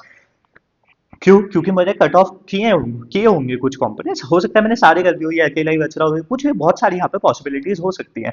लेकिन अब इस चीज को एक एफिशिएंट तरीके से कैलकुलेट कैसे किया जा सकता है, वो यहाँ पे समझने की कोशिश करते हैं। So we will use mask. Mask हम यहाँ पे क्यों यूज करेंगे? पहली चीज, लाइक हम वाई समझ लेते हैं कि यार मुझे इस चीज को जरूरत क्यों पड़ रही है। मतलब कि अगर मेरे पास U and U1 and U2 and U3 अगर मैं कैलकुलेट करके लाता हूँ, तो ये जो मेरे पास कट ऑफ कंपोनेंट्स है, आपने समझा कि यार या तो मेरे पास कट ऑफ कंपोनेंट्स है, या फिर मेरे पास लाइक कंपोनेंट्स कंटेनिंग यू है। मेरे पास ये दो तरह के कंपोनेंट्स है। और कट ऑफ कंपोनेंट्स को फॉर एग्जांपल मैं एफ ऑफ यू से डिनोट कर देता हूँ, मतलब कि फिनिश कंपोनेंट्स। और कंपोनेंट्स कंटेनिंग यू मेरे पास for example C of U से है। और मैं यहाँ पे एक और टर्म्स लिखता हूँ, like S of you. S of you क्या है? XOR of all values, XOR of all values in this sub tree. ये सारी चीजें मैं क्यों यहाँ पे लिख रहा हूँ? क्योंकि इस चीज को एफिशिएंटली कैलकुलेट करने का ही यहाँ पे प्रॉब्लम थोड़ी सी डिफिकल्ट यहीं पे हमारे पास हो जाती है। आगे डीपी वगैरह तो ठीक है, वो चीज हमारे पास आती है, बट ये चीज भी हमें समझ में आनी चाहिए। तो यहाँ पे हम किस प्रॉपर्टी को यूटिलाइज कर रहे हैं? We are simply utilizing the reversible property, reversible property of XOR. XOR की रिवर्सिबल प्रॉपर्टी किस तरीके से? फॉर एग्जांपल मेरे पास कुछ कट ऑफ कंपोनेंट्स है, कुछ नहीं है। तो अगर मैं यहाँ से देखूँ, एस ऑफ यू मेरे पास क्या बताता है? एस ऑफ यू सिंपल आपका F of U XOR C of U है। जो भी मेरे पास फिनिश कंपोनेंट्स है, फॉर एग्जांपल ये हुए, इनका कुछ एक्सॉर, इसका कुछ एक्सॉर, ये सारे एक्सॉर जो है मेरे एफ ऑफ यू में मैंने स्टोर्ड है। और ये जो मेरे पास कनेक्टेड कंपोनेंट्स है जो नहीं है, वो सी ऑफ यू में है। तो इस पूरे का एक्सॉर की वैल्यूज मेरे पास कहाँ से आ जाती है? F of U XOR C of U से। और रिवर्सिबल प्रॉपर्टी के होने की वजह से अब यहाँ पे हम सी ऑफ यू कैलकुलेट करेंगे, तो वो सिंपली हो जाएगा S of U XOR F of you. ये सिंपल प्रॉपर्टी आई होप आपको आती होगी, तभी आप मतलब इस प्रॉब्लम तक आ रहे हो। एंड सिंपल अगर आपको नहीं भी आती है, हम सिर्फ दोनों साइड क्या एक्सॉर कर देते हैं सी ऑफ यू से, एंड इधर भी हम सी ऑफ यू से एक्सॉर कर देते हैं, ये दोनों कैंसिल आउट हो जाते हैं, एंड मतलब कि सिंपल। आई होप इस तरीके से नहीं, आप आई होप आपको समझ में आया हो, आपको ये चीज पता होगी, मतलब सिंपल प्रॉपर्टी हमारे पास, रिवर्सिबल प्रॉपर्टी हम किस तरीके से यूज करते हैं। आपके पास C of U equals to S of U XOR F of U हम इस तरीके से कैलकुलेट करके लाएंगे। एंड क्योंकि अब ये वाली मेरे पास प्रॉपर्टी हो गई है, और अगर आप यहाँ पे अब इस चीज को समझने की कोशिश करोगे, तो आपके पास S of U is simply XOR of all, and F of U is simply XOR of finished components. मेरे पास जो भी फिनिश कंपोनेंट्स है उनका एक्सॉर। तो एस ऑफ यू तो मैं सिंपली क्या है प्री कंप्यूट कर सकता हूँ, क्या जो भी मेरे पास सारी वैल्यूज है उन्हें मैं प्री कंप्यूट कर लेता हूँ, पर मैं एफ ऑफ यू को कैसे कैलकुलेट करूंगा वो समझते हैं। अब मेरे पास यू वन था, and U one and U two and U three, मेरे पास इस तरीके से सारी चीजें आ रही थी। देखते हैं एक्सॉर ऑफ फिनिश कैसे कैलकुलेट करेंगे, एंड टू लाइक ये वाली चीज अगर मैं आपको S of U is equal to F of U XOR C of U था, क्योंकि हम सी ऑफ यू को आइसोलेट करना चाहते थे, तो हम दोनों तरफ एफ ऑफ यू से क्या एक्सॉर कर देंगे, M F of U cancel out हो जाएगा, सी ऑफ यू आपका यहाँ से F of U and XOR S of U, इस तरीके से आप कैलकुलेट कर सकते हो। एक सिंपल बस मैं आपको एक प्रॉपर्टी बता देना चाहता था। एंड अब एफ एफ आपको कैलकुलेट करना है एक्सॉर ऑफ फिनिश्ड। अब फिनिश जितने भी मेरे पास है, अब एक चीज समझने की कोशिश कीजिए, जितने भी मेरे पास फिनिश्ड है, they all belong in set B। मतलब कि सेट बी में वो बिलोंग करता है, सेट बी में मेरे पास वैल्यूज क्या है, B zero B one B two B three. तो ये सारी वैल्यूज ही मेरे पास यहाँ पे स्टोर होंगी, और अगर मैं इन सारी वैल्यूज का एक्सॉर निकालता हूँ, इनका सबसेट ऑफ एक्सॉर निकालता हूँ, फॉर एग्जाम्पल मेरे पास B zero B one B three, कुछ इस तरीके से मेरे पास वैल्यूज आ रही है, मैं एग्जॉर कर लेता हूँ B one B one B three. इस तरीके से मैंने एग्जॉर किया तो बी जीरो बी थ्री मेरे पास वैल्यू आ गई, क्योंकि ये मेरे पास जीरो हो गई, तो इस तरीके से मेरे पास मतलब कुछ एग्जॉर करके मेरे पास वैल्यू आ जाएगी। लेकिन अब यार ये बहुत सारी मेरे पास यहाँ पे वैल्यूज हो सकती है, बहुत सारी मेरे पास यहाँ पे पॉसिबिलिटीज हो सकती है। मैं बस आपको बता रहा हूँ कि जो फिनिश्ड कंपोनेंट्स के मेरे पास वैल्यूज है, वो इस तरह के सबसेट्स मेरे पास हो सकते हैं कि यार हो सकता है ये इस तरीके से मेरे पास कोई सबसेट आ रहा हो, या फिर बहुत सारे मेरे पास सबसेट्स बन सकते हैं। तो इसके मेरे पास कितने सबसेट्स बन सकते हैं, टू की पावर फोर मेरे पास सबसेट्स बन सकते हैं। तो उन सारे सबसेट्स की वैल्यूज को मैं प्री कंप्यूट करके रख लूंगा in the form of mask. एक बिट मास्क का हम यहाँ पे यूज करेंगे इस पर्टिकुलर वैल्यूज को स्टोर करने के लिए, इस पर्टिकुलर वैल्यू के एक्सॉर के वैल्यूज को स्टोर करने के लिए हम एक मास्क का यूज करेंगे। ये मास्क मुझे कैसे बताएगा अब कि इस पर्टिकुलर जो भी मेरे पास फिनिश कंपोनेंट्स है, इस पर्टिकुलर फिनिश कंपोनेंट्स में जितने भी मेरे पास सबसेट्स है, हो सकता है मेरे पास यहाँ पे वैल्यूज बहुत सारी हो रही हो, पर वैल्यूज बहुत सारी होने से भी मेरे पास यहाँ पे कुछ फर्क नहीं पड़ेगा, क्योंकि मैं एक चार डिजिट का अपने पास एक बिट अपना इस तरीके से बिट मास्क यहाँ पे यूज कर लूंगा, जिसमें कि हर एक वैल्यू मेरे पास जो ith वैल्यू है, अगर वो जीरो है या फिर वो वन है, तो मैं यहाँ पे पैरिटी का यूज कर लूंगा। पैरिटी का यूज क्यों हम यहाँ पे कर लेंगे, क्योंकि अगर मैं B zero XOR B zero करूंगा तो वो मेरे पास जीरो आएगा, या फिर मैं किसी और के साथ करूंगा तो मेरे पास वन आएगा। मतलब कि यहाँ से मुझे एक चीज पता लग जाती है कि अगर मेरे पास कोई number even number of times आ रहा है, फॉर एग्जांपल बी जीरो मेरे पास इवन नंबर ऑफ टाइम्स आ रहा है, तो उसका एक्सॉर की वैल्यू वो जीरो कंट्रीब्यूट करेगा। और अगर कोई नंबर मेरे पास ऑड नंबर ऑफ टाइम्स आ रहा है तो वो वन कंट्रीब्यूट करेगा। तो मैं सिर्फ जीरो और वन को स्टोर कर देता हूँ, जिससे कि मेरे पास ये चीज आ जाएगी कि अगर वहाँ पे जीरो है तो ये पर्टिकुलर जो नंबर है मेरा इवन नंबर ऑफ टाइम्स आ रहा है, और अगर मेरे पास वैल्यू वहाँ पे वन हो जाती है तो ये पर्टिकुलर नंबर क्या है मेरा ऑड नंबर ऑफ टाइम्स आ रहा है। तो इस तरीके से हम क्या है मास्क की मदद अपनी यूज करेंगे। तो अब हमारी डीपी स्टेट सिंपल हो जाएगी, DP of U and mask, जिसमें कि डीपी ऑफ यू मेरा क्या स्टोर करके रखे, डीपी ऑफ यू को हम मास्क मेरे पास वही स्टोर करके रखेगा number of beautiful sets of edges in which we have open components and cut off components, और उन components के सबसेट्स को स्टोर करने के लिए जो भी मेरे पास कट ऑफ components है, मेरे पास फिनिश component है, तो उसके लिए हम एक मास्क का यूज करते हैं, जिससे कि हमें पता लग जाएगा कि कितने नंबर ऑफ मेरे पास components है जो कि फिनिश्ड है और नहीं है उस, और ये हमें क्यों चाहिए, जिससे कि हम ओपन components की वैल्यूज को कैलकुलेट कर पाए, ताकि ये जो मेरा एक इनवेरिएंट यहाँ पे इस पर्टिकुलर प्रॉब्लम में इसकी वैल्यू को मैं यहाँ पे कैलकुलेट कर पाऊँ। तो अगर आपको धीरे धीरे समझ में आ रहा हो, हम बिटमास्क डीपी भी यहाँ पे कुछ कुछ यूज कर रहे हैं कि मेरे पास इस पर्टिकुलर टाइम में मेरे पास हर एक सबसेट में कितने मेरे पास पॉसिबल सबसेट्स हो सकते हैं, टू की पावर के मेरे पास सबसेट्स हो सकते हैं। तो उन सारे सबसेट्स को हम आइटरेट करेंगे और देखेंगे कि, और उसके हिसाब से अपने ट्रांजिशंस करेंगे। लाइक मैं आपको थोड़ा सा थ्योरी में भी बता देता हूँ, मैंने सारी चीजें यहाँ पे लिखी हुई है आप लोगों के लिए। मैं एक बार प्रॉब्लम को दोबारा से आपको रीस्टेट करने की यहाँ पे कोशिश करता हूँ। बाकी मेरी कोशिश यही रही है जिससे कि मैं आपको एक इंट्यूशन बता पाऊँ। आप समझ पाओ कि कैसे हम प्रॉब्लम को फ्रेम कर सकते हैं, कैसे हम प्रॉब्लम के बारे में सोच सकते हैं और क्या वो चीज़ें थी जिनकी वजह से हम ये मतलब कि मजबूर हुए इस तरह की एक्सॉर्बिट प्रॉपर्टीज़ को यहाँ पे यूज़ करने के लिए और बिट मास्क यहाँ पे यूज़ करने के लिए। सो प्रॉब्लम एडवांस है यार, मैं उस चीज में डिनाई नहीं कर सकता हम लोग, तो थोड़ा सा हमें आउट ऑफ द बॉक्स सोचना ही पड़ता है। But out of the box भी हमने यहाँ ज्यादा ज्यादा कुछ यहाँ पे नहीं सोचा। अगर आप मतलब कि अगर आप मेरे चैनल पे देखो, ट्री डीपी और बिटमास डीपी, मैंने दोनों ही आपको प्लेलिस्ट बहुत डिटेल में पढ़ाई हुई है, तो उसमें भी हमने इस तरह के बहुत प्रॉब्लम्स ऑलरेडी किए हुए हैं। 2000 रेटेड, आपके 2300 रेटेड, बहुत सारे प्रॉब्लम्स हमने किए हुए हैं। तो अगर आपने वो प्लेलिस्ट देखी होती तो ये प्रॉब्लम थोड़ी सी आपको ईजी लगती है, सॉल्यूशन आपको ईजी लगता। तो आई होप आपको समझ में आया होगा। एक बार दोबारा से मैं आपको रिवाइज करा देता हूँ पूरी प्रॉब्लम को। सो आपको क्या था, एन नोड्स थे जिसमें कि वी वैल्यूज हमारे पास थी और हमारे पास एक बी सेट दिया हुआ था। You can remove any subset of edges. After removing edges, the tree splits into several connected components. In every component, the XOR of values inside that component must belong to set B. Such a set of removed edge is called a beautiful. Count how many beautiful edge sets exist. ये जो हमने बताया की observation, अगर आप यहाँ पे देखो तो वही है। हमारे पास ईच एच या तो हम कट करेंगे या हम कीप करेंगे, तो 2 की पावर n-1 पॉसिबिलिटीज है, ब्रूट फोर्स हम नहीं कर सकते। ट्री का स्ट्रक्चर हमें दिखता है तो डीएफएस प्लस जो डीपी यहाँ पे हम यूज कर सकते हैं, वही ट्री डीपी वाला कॉन्सेप्ट। और ये प्रॉपर्टी हमें दिखती है कि एक्सॉर जो है मेरा रिवर्सिबल है। So if subtree का XOR, इस पूरे subtree का XOR is simply XOR of all nodes in subtree U, and if we cut some edges, then subtree of XOR of U is equals to XOR of component containing U and XOR of all cut off components। जितने भी cut off मेरे components है और मेरे पास जो connected component है containing U, उसका XOR आ जाता है। So connected component containing U is simply equal to subtree of XOR of all finished component is the core invariant used in the solution। Invariant क्या है, जो पूरी प्रॉब्लम में through out हमारे पास constant रहता है, और ये इनवेरिएंट्स को हम यूज करके बहुत सारे हमारी डिफिकल्ट प्रॉब्लम्स हमारी सॉल्व हो पाती है। बस एक मैथमेटिकल टूल है, हमें पता होना चाहिए। बाकी मैंने ग्रीडी वाली जो प्लेलिस्ट है उसमें डिटेल में आपको बताया था इनवेरिएंट, मोनोवेरिएंट, ये सारी चीज़ों को यूज करना हम कैसे करते हैं। बट आई होप आपको ये आइडिया पता लगा होगा। और ये एक्सॉर वाली प्रॉपर्टी मैंने आपको सीधा, जब मैंने आपको इंट्यूशन में आपको समझा रहा था अभी थोड़ी देर पहले, तो मैंने आपको पूरा बताया था कि ये हमें क्यों जरूरत पड़ रही है इस पर्टिकुलर चीज की। सो आई होप आपको समझ में आया होगा। उसके बाद डीपी की स्टेट आपके पास सिंपल क्या हो जाती है, every node U after processing it children, इसके सारे चिल्ड्रंस को प्रोसेस करने के बाद we keep DP of U mask number of which is simply number of ways such that some components inside subtree u are already fully separated। जो भी उसके component मतलब u के subtree है उसमें कुछ components हो सकते हैं जो पूरी तरीके से separate किए जा चुके हैं। and the XOR of those finished components correspond to mask।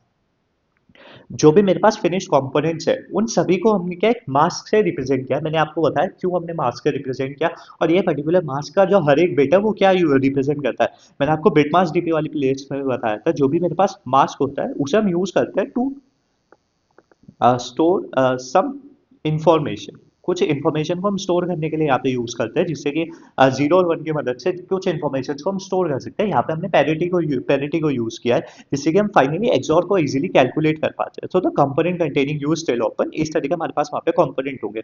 But how do we encode multiple XOR values of finish components, वही जो बहुत सारे मेरे पास फिनिश कंपोनेंट्स है उनके मल्टीपल एक्सॉर वैल्यूज को मैं कैसे इनकोड करूंगा। कोई इनकोड करने के लिए हमें मास्क की जरूरत पड़ती है। आई होप आपको ये चीज क्लियर होगी, मैंने आपको बताई भी हुई है काफी बार। सो क्यों यहाँ पे मास्क वर्क करता है, क्योंकि के की वैल्यू लेस देन 4 है। और आप इस चीज को हमेशा याद रखिए, जो भी मेरे फिनिश कंपोनेंट है वो हमेशा उस पर्टिकुलर सेट बी में ही बिलोंग कर रहा है, तो उसी सेट में से हम सारे सबसेट्स बना सकते हैं मास्क की मदद से। So any finish component must have XOR belongs to B. We only care about parity of how many times BI appears because XORing same value twice cancels. So we use mask is equals to bit mask of size k, mask of I is equals to 1, bi appears odd number of time, and mask of I is equals to 0, bi appears even number of times। So example mask आप देख सकते हो 1010, तो XOR of finish components B0 XOR B2 हमारे पास आता है। So we pre compute, इन सारी वैल्यूज को हम प्री कंप्यूट करके रख लेंगे जितने भी मेरे पास मास्क की वैल्यूज आएगी, क्योंकि आपके जितने भी मास्क है उनके जितने भी सबसेट्स है वो तो कांस्टेंट है हमारे पास रहने वाले हैं, उसी में हमारे पास आएगा, पैरिटी हमारे पास आएगी, तो उसकी वैल्यूज को हम प्री कंप्यूट करके स्टोर करके रख सकते हैं। ट्रांजिशन समझ लेते हैं कि अब हमारा डीपी का ट्रांजिशन किस तरीके से होने वाला है। आपको आई होप आपको स्टेट समझ में आ रही है, क्या चीज़ हम स्टोर कर रहे हैं, किस तरीके से हम अपने फिनिश कंपोनेंट्स को इनकोड कर रहे हैं, किस तरीके से हमारे पास जो ओपन कंपोनेंट्स है उनकी वैल्यूज को हम कैलकुलेट करेंगे। पर वो सारी चीज़ें ट्रांजिशन की मदद से आई थी। मैंने आपको पहले बताया था कि transition is the most important thing. उसी को कैलकुलेट करने के लिए हम वो सारी चीज़ें कर रहे हैं। डीपी स्टेट हमारे पास सिंपली क्या होती है कि हमारे फाइनल आंसर को कैलकुलेट करने में हमारे पास मदद करती है। सो ऑप्शन वन हमारे पास क्या आता है, we keep edge U V. जो मेरे पास यू और वी वाली एज है, मैं उसे कीप करता हूँ, मैं स्टोर डाट एज। सो इसका मीनिंग हमारे पास आता है, V is open connected, V is open component merges with U's open component. अगर मैंने एज को कीप किया तो वी का जो भी ओपन कॉम्पोनेंट है, कुछ तो कट ऑफ कॉम्पोनेंट उसके हो गए होंगे जो एजेस हमने ऑलरेडी रिमूव कर दी। सो उन्हें तो हम इंक्लूड नहीं करेंगे, हम जो भी उसका वी का ओपन कंपोनेंट था उसे यू के ओपन कंपोनेंट से मर्ज करेंगे, क्योंकि यू के भी कुछ कट ऑफ कंपोनेंट्स हो सकते हैं। So finish components from both sides merge. अब जो भी फिनिश कंपोनेंट्स है वो मर्ज होंगे, वो अलग मर्ज होंगे। सो इस तरीके से हम करेंगे। सो हमारा जो नया मास्क बनेगा, नया मास्क आपका सिंपल यही हो जाएगा, mask of U. Mask of U आपका क्या स्टोर कर रहा है, जो भी फिनिश कंपोनेंट्स है मेरे यू में।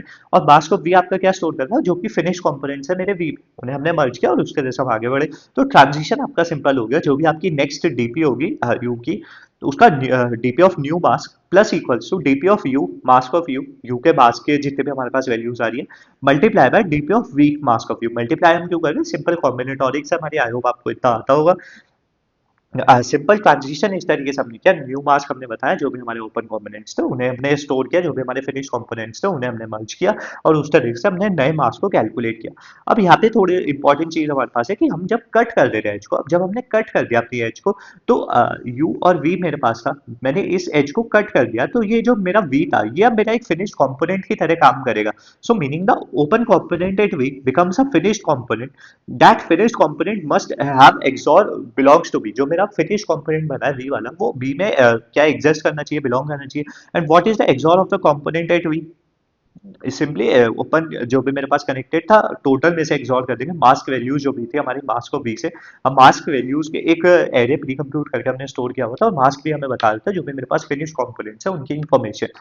सो वी मस्ट चेक जो भी हमने सी ऑफ वी कैलकुलेट किया है, जो भी मेरे पास है, कि वो किसी बी में आता है। If yes then add this new component into finish components. ये भी अब मेरा फिनिश कंपोनेंट की तरह काम करेगा। मतलब यू के कुछ एक वी का हमने इसे कट किया, तो मतलब अब ये यू के फिनिश कंपोनेंट में आ गया है। यू के कुछ ओपन ओपन कंपोनेंट्स भी हो सकते हैं जिसमें वो भी आ रहा है, लेकिन अब ये एक फिनिश कंपोनेंट में हो गया। तो हम इसे टॉगल कर देंगे बिट आई इन मास्क, क्योंकि हम अब इसे मास्क में डाल देना चाहते हैं। तो अब पैरिटी को हमें चेंज करना है, तो we will toggle that particular mask. So new mask will be mask of U XOR mask of U and XOR one left shift right, जिससे कि हम उस पर्टिकुलर बिट को टॉगल कर सके और हमें बता सके कि हमारे अपने नए मास्क को, कि अब ये भी हमारा एक नया फिनिश्ड कंपोनेंट बन गया।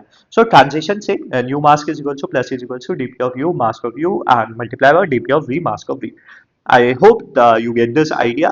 I hope you get this transition. Base case हमारे पास सिंपल है, लीफ नोड में हमारे पास कोई चिल्ड्रन नहीं है, कोई भी फिनिश कंपोनेंट नहीं है।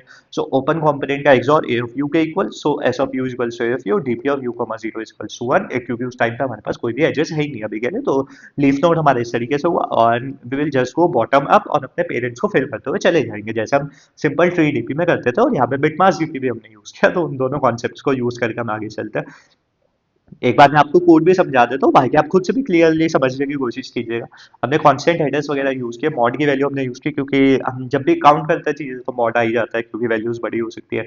एन और के की वैल्यूज हम रीड करेंगे, वैल्यूज गुड एडजेसेंसी सब एक्सॉर मास्क एक्सॉर, ये कुछ मतलब कि एरेज हैं हम यूज करेंगे। आगे मैं आपको बता दूंगा कहाँ कहाँ पे जो भी चीजें यूज होंगी। बाकी मेन से स्टार्ट करते हैं, मेन फंक्शन से फास्ट इनपुट आउटपुट टी की वैल्यू रीड की, सॉल्व को कॉल करेंगे। सिंपल जो हमारे पास टेम्पलेट होता है हम यूज करते हैं ज्यादातर हर एक में। सॉल्व में हम क्या करेंगे, एन और के की वैल्यू हमने रीड की, एडजेसेंसी मैट्रिक्स को हम अपना असाइन करेंगे, क्योंकि और भी जो हमने अपने ट्री को इनिशियलाइज कर रहे हैं, यहाँ पे ट्री को रीड कर रहे हैं। अपनी सारी वैल्यूज को हमने असाइन किया, जो भी, क्योंकि हमारे पास वैल्यूज अलग से दी गई है कि हर एक पर्टिकुलर नोड की वैल्यू क्या है, ए ऑफ बी की वैल्यू वहाँ पे क्या स्टोर्ड है, और उसके बाद हमने वो सारी चीजों को यहाँ पे स्टोर किया है। गुड ऑफ आई में जो भी हमारे पास बी सेट है, वो जो भी बी सेट में हमारे पास सारी वैल्यूज है वो हमने यहाँ पे स्टोर किया। And we will first pre compute XOR value for every subset mask of B. हर एक सबसेट मास्क ऑफ बी को सारी वैल्यूज को एक्सॉर करके जो भी हमारे पास आता है उसे पहले से हम क्या है यहाँ पे प्री कंप्यूट करके रखेंगे, उन्हें हम क्योंकि फिनिश कंपोनेंट में वो चीज हमारे पास आएगी। एंड वी विल लाइक सब एक्सॉर एक हमारे पास वेक्टर विल यूज, उसे हम यूज करेंगे एंड रूट डीपी हमारे पास होगा। रूट डीपी सिंपल हमारे पास जो रूट है उसे हम एज अ डीपी में स्टोर करेंगे, मतलब कि आप डीएफएस लगा के जो भी आपके पास वैल्यू आती है एक डीपी की एरे हमारे पास यहाँ पे वैल्यू आ जाएगी, उसे हम यूज करेंगे। आंसर जीरो होगा। ये डीएफएस फंक्शन इंपॉर्टेंट है, ये मैं आपको बताऊंगा। पेरेंट और बी वही जैसे हम ऑलरेडी करते हैं वही सारी चीजें यहाँ पे बी और parent. The final component containing the root must also be valid in B and सीधी सी बात है, जो भी अब मेरे पास फाइनल कंपोनेंट बना है रूट जो है वो भी मेरे पास क्या है बी में होना चाहिए। तो वही चीज बस हमने यहाँ पे चेक किया और अगर वो है तो बस हम उसको आंसर भी हमने यहाँ पे ऐड कर दिया, दैट्स इट। इससे ज्यादा हमने यहाँ पे कुछ भी नहीं किया एंड अपने फाइनल आंसर को प्रिंट कर दिया है। बाकी डीएफएस का जो रूट है वो मैं आपको बता देता हूँ। अगर आप ये पूरा कोड का स्ट्रक्चर भी देखोगे तो जो मेरी बिटमास्क डीपी वाली प्लेलिस्ट थी या ट्री डीपी वाली प्लेलिस्ट थी, मैंने उससे सेम रखते हुए कोड आपको समझा रहा हूँ, जिससे कि अगर आप उन्हें देख के यहाँ पे आ रहे हो या इसे देख के वहां पे जाओ तो आपको कुछ भी आउट ऑफ द बॉक्स ना लगे, आपको सारी चीजें लगे कि यार ठीक है ये चीज हमने देखी हुई है। DFS is important. यू और पेरेंट हमारे पास है, सब एग्जॉर यू की वैल्यू वैल्यू के इक्वल हमारे पास डीपी की वैल्यू हमने इनिशियलाइज की, डीपी ऑफ जीरो हमारे पास वन है, जो कि हमारे पास बेस होता है। हर एक वी एडजेसेंसी यू से हम निकालते हैं, मतलब कि यू से वी के जितने भी हमारे पास चिल्ड्रन है उन्हें देखते हैं। अगर वी पेरेंट्स को पॉइंट कर रहा है तो हम कंटिन्यू करेंगे, अपने करंट डीपी को निकालेंगे डीएफएस वी कॉमा यू से, वही हम नीचे की तरफ जाते हैं, फिर ऊपर आते हैं तब अपने आंसर को स्टोर करेंगे। So sub XOR U is equals to XOR of sub XOR B. Total XOR को हम कैलकुलेट कर रहे हैं, नई डीपी की वैल्यू हमारे पास किस तरीके से आएगी वो देखते हैं। सो हम क्या करेंगे, we will iterate through all combination of parent and child state, जितने भी हमारे पास पॉसिबल कॉम्बिनेशन हो सकते हैं। बिटमास्क डीपी में हम यही करते हैं कि जितने भी हमारे पास पॉसिबल कॉम्बिनेशन हो सकते हैं हम उन्हें एज अ मास्क स्टोर करके अपने पास काम करते हैं। एंड बस यहाँ पर भी हम वही सारी चीजें कर रहे हैं, हम सारे मास्क की वैल्यूज को स्टोर कर रहे हैं, देख रहे हैं कि जो भी हमारे पास है। अगर हमारे पास करंट डीपी जीरो होती है तो हम जीरो। दो ऑप्शन जो हमारे पास थे, ऑप्शन वन की we will keep the edge और option two will cut the edge. सारी चीजें मैंने आपको ऊपर पढ़ा दी है, आप खुद से देख सकते हो। अगर वो कट कर जाए, वो बिलोंग करता है तो हम अपने आंसर में इंक्लूड करेंगे, नहीं तो नहीं करेंगे, अपने डीपी की वैल्यू को चेंज कर देंगे। वही यहाँ पे वो रोलिंग डीपी वाला यहाँ पे कॉन्सेप्ट हमने यूज किया है।